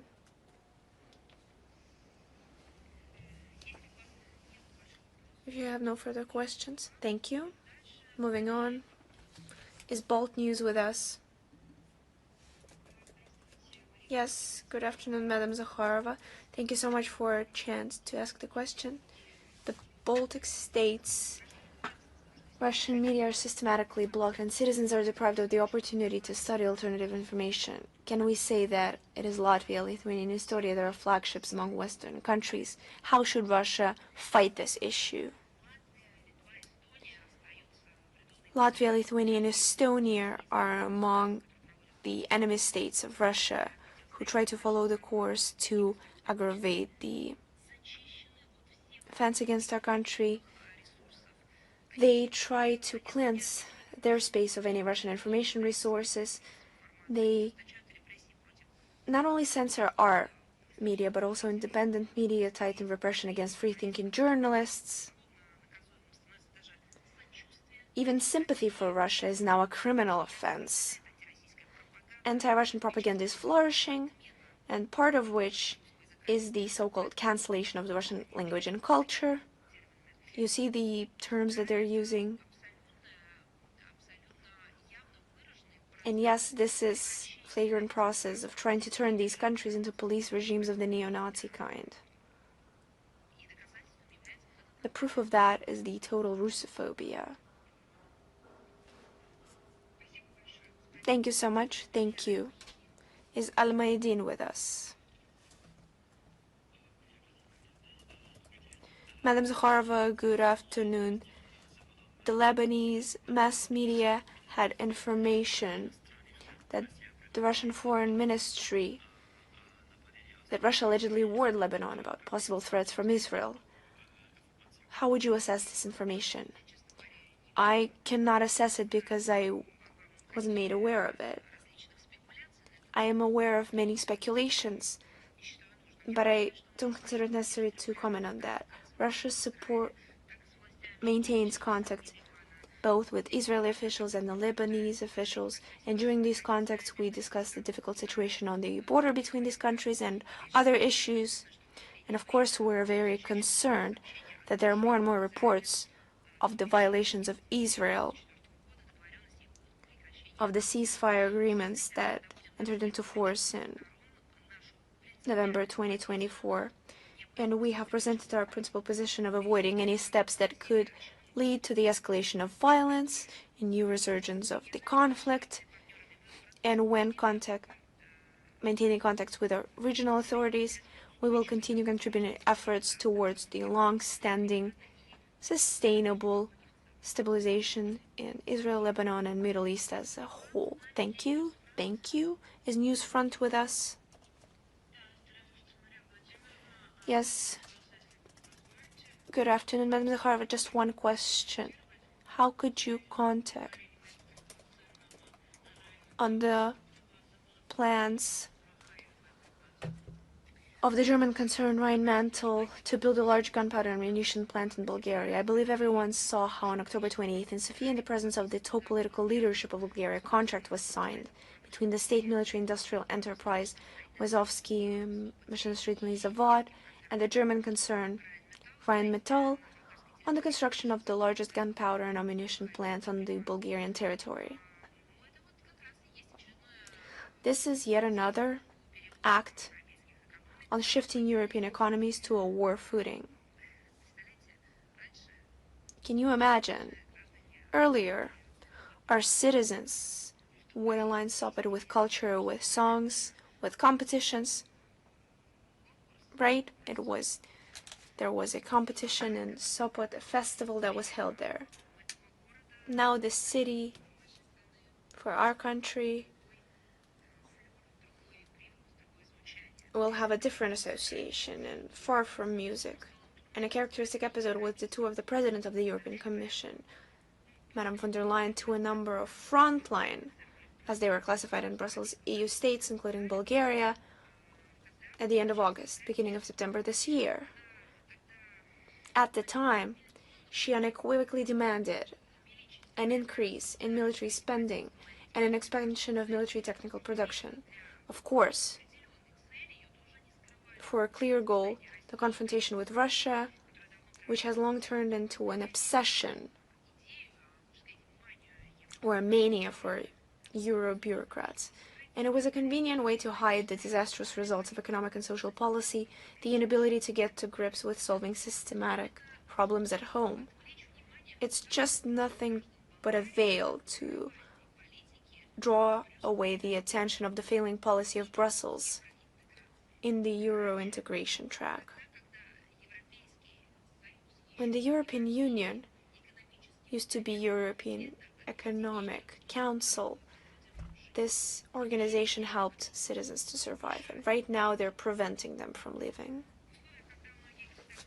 In conditions where many European states remain sovereign only in words, their governments automatically carry out orders from Brussels without thinking about the real needs of their own citizens or the situation at hand. And we see the steps that lead the situation to the brink of failure. And a contract was signed for the construction by the Rheinmetall concern of a gunpowder plant in Romania. We consider the trend towards the militarization of the European Union to be catastrophic, which, taking into account the events in Ukraine, leads to an exorbitant increase in military political risks in Europe.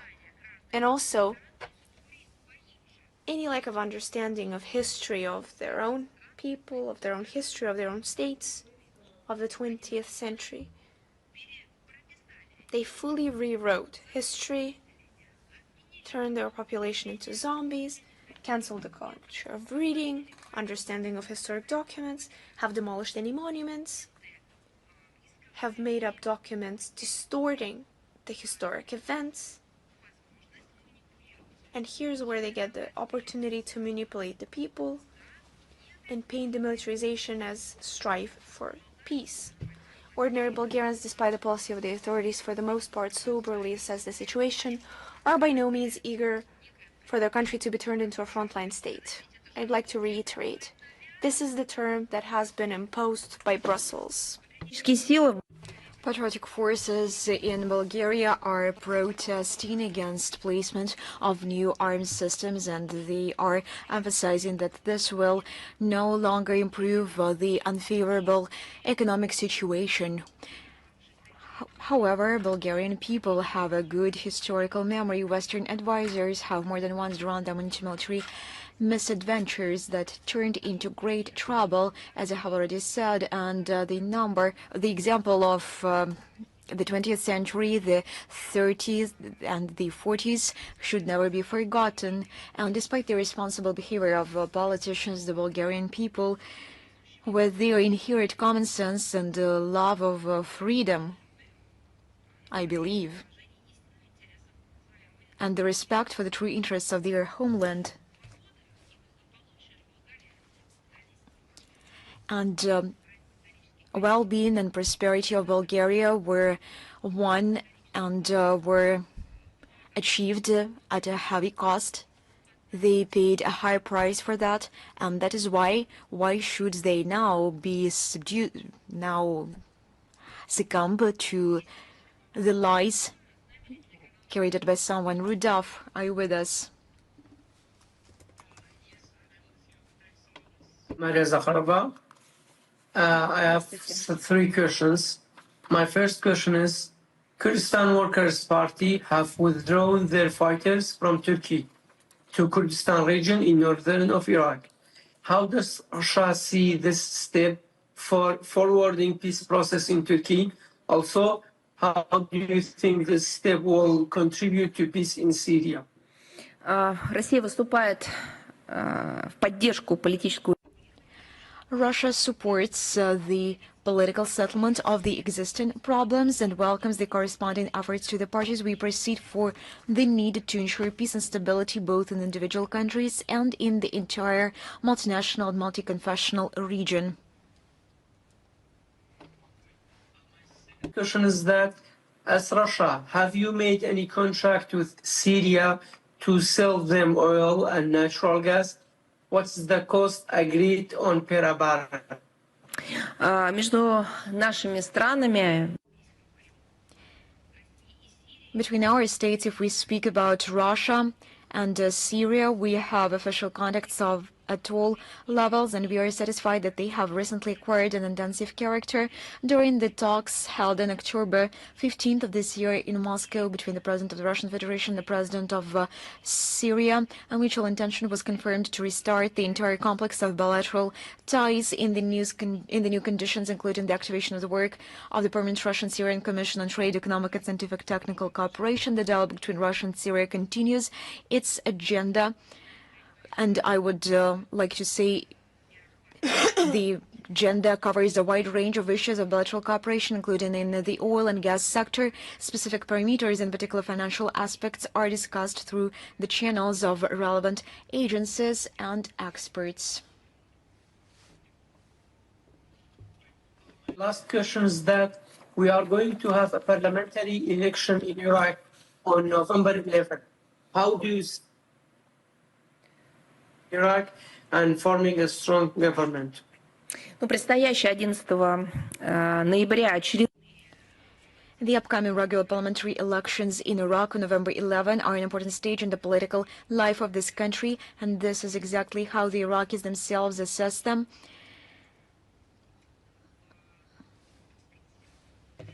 The interested political structures interested in the implementation of rights and freedoms of their peoples,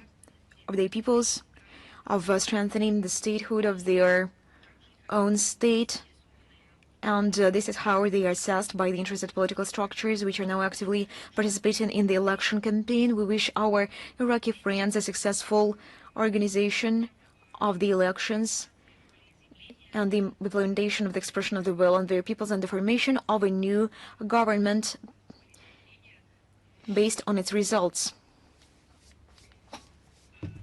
Zakharova, Спасибо вам. hopefully you will always be safe, healthy and strong. Thanks. Спасибо вам большое. Взаимно. Thank you very much. Same to you. After are you with us?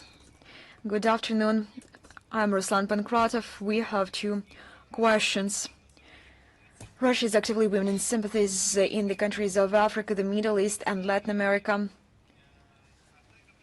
However, Russia's contribution to development aid is only 1.2 million euros per year, compared to 95 billion euros from the European Union. And what is the long-term attractiveness of the Russian model for the global South-based? Why do they love us so much? Not for the money.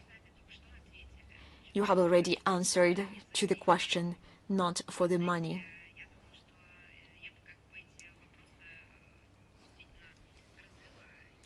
I would like to separate those two questions. There exists love. Love can be demonstrated in different ways. But we know that what love for convenience, love for money is called. So let us not put these two things together, love and money. Let us separate those two. We are not going to hurt the feelings based on a quite complicated history. I mean, the countries of the global majority, the global South. Different political terms are used here. I do ask you, please, when it comes to these sensitive matters, do separate them. There certainly will be someone who will be happy to have upon the word game. Those, in order to organize a provocation, will wind up the spiral, and those will not serve your interests. That is why I ask you to understand perfectly that you live in the world full of provocations. So when someone is willing to have fun, to say a joke, to do it very sensibly and reasonably, and to not give any reasons and any pretext for a provocation, economic indicators are one thing, and you are right when saying when these states, these countries of global South and global majority are tied to Russia with particular relations, history, love, mutual understanding, and all these things are inseparable from one another. Without knowing history, no one can truly understand each other. No one can reach the understanding which would be profound and genuine. Without understanding, no one can never speak of a true and deep love. Let us remember that the countries that you mentioned, they are our natural allies when it comes to defending our social, cultural, civilization aspects. We are not united at this particular stage of history, but we are united because we have been fighting for these very values for a long time. We have tried different things, and we were proposed to try different things, and that is why we realize that there are true values and there are quasi-values. Those countries are committed to democratizing international life. They seek cultural and civilizational development. We are united by the thing that we do not accept dictatorship, enslavement, the rejection of modern practices of neocolonialism, be that done directly when people are sold on slave markets, or be that new technological reality or new technological case when it comes to enslavement of people via new technologies and attempts to impose the so-called technological progress, and under this pretext, individuals are being tied by obligations and being put into direct dependency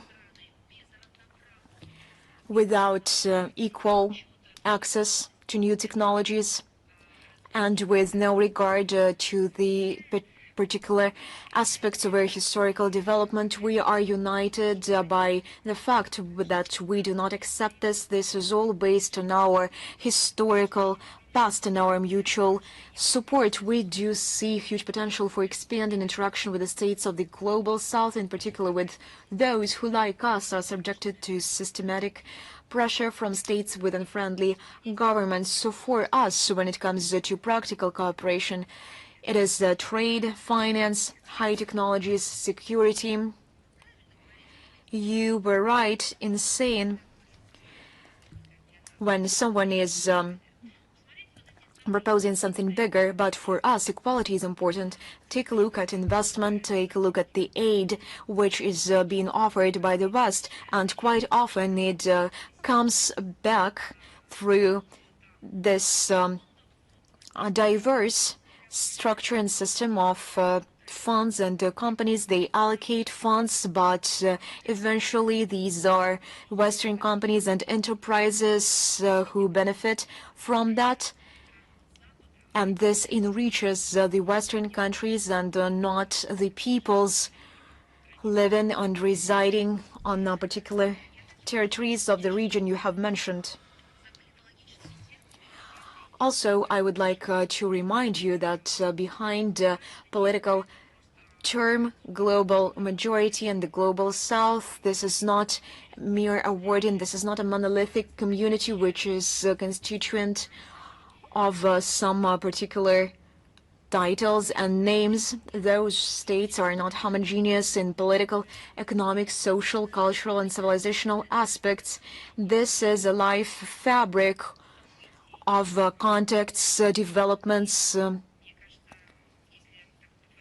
to my mind, to conclude, our country is linked with most of those states by the desire to make independent domestic and foreign policy decisions, as well as support for the formation of a multipolar world order. The logic of exceptionalism, of selectiveness, is alien to us. Not in the form of ideals everyone should seek, but in the form of central philosophy for some particular states. We do not merely understand this. No, we do understand this, but this is foreign to us. We alienate ourselves from this logic. But we should not be separated from the global majority. We are a part of it. Thank you very much. My second question. Trump's statement in January 2025 about his intention to seize Greenland has returned the Arctic to the center of rivalry. How can the risks of militarization of the Arctic be assessed? Is the region turning into a new theater of the Cold War? I would not comment on those statements at this point. Those statements were made by Trump, indeed, but they were made almost 1 year ago. I would focus instead not on the public part of the discussion, but on the realities, and would analyze the NATO activities in the region. The strategic importance of the Arctic literally continues to grow steadily. At the representation of Western countries, the region, once distinguished by a special spirit of peaceful, constructive cooperation, is seen a rise in military political tension, and dangerous prerequisites are being formed for the intensification of rivalry. Even there, just look, under the pretext of countering mythical threats from the east. And now we are speaking about the Arctic. The US and NATO continue to follow a course of active militarization of the Arctic, strengthening their offensive potential. The European Union is adopting ever new packages of illegitimate anti-Russian sanctions, creating additional obstacles to the development of the Russian Arctic and international cooperation in the North as a whole. The entry of Finland and Sweden into the North Atlantic Alliance has resulted into an additional escalation of the situation. NATO is actively using the territory of the Arctic member states to increase the number of coalition forces and the intensity of combat training activities, adapting civilian transport infrastructure for military use. I would like to emphasize this: for military use, deploying additional intelligence assets, allocating over $300 billion for the needs until 2034, this year alone, including in the immediate vicinity of Russia's borders. About 10 large-scale NATO maneuvers have been conducted in the region, including the annual nuclear deterrence exercises Paphos Noon 25 held this past October. This is not the matter of separate individual statements based on emotions or a political position. This should be analyzed as a whole. What infrastructure, what philosophy has been underpinning this very logic? The value of the Arctic for the Russian Federation can hardly be overestimated. Our country has never threatened anyone in the Arctic. It remains committed to international law, to the search for political diplomatic solutions for all emerging issues, including in the high latitudes. That is why we will continue to build an adequate line of response to threats and challenges to our security. At the same time, we consider this territory to be the territory of peaceful exploration and cooperation. Thank you very much. Do we have any more questions? If no more questions, then see you next time. Thank you very much. All the best to you. Получше.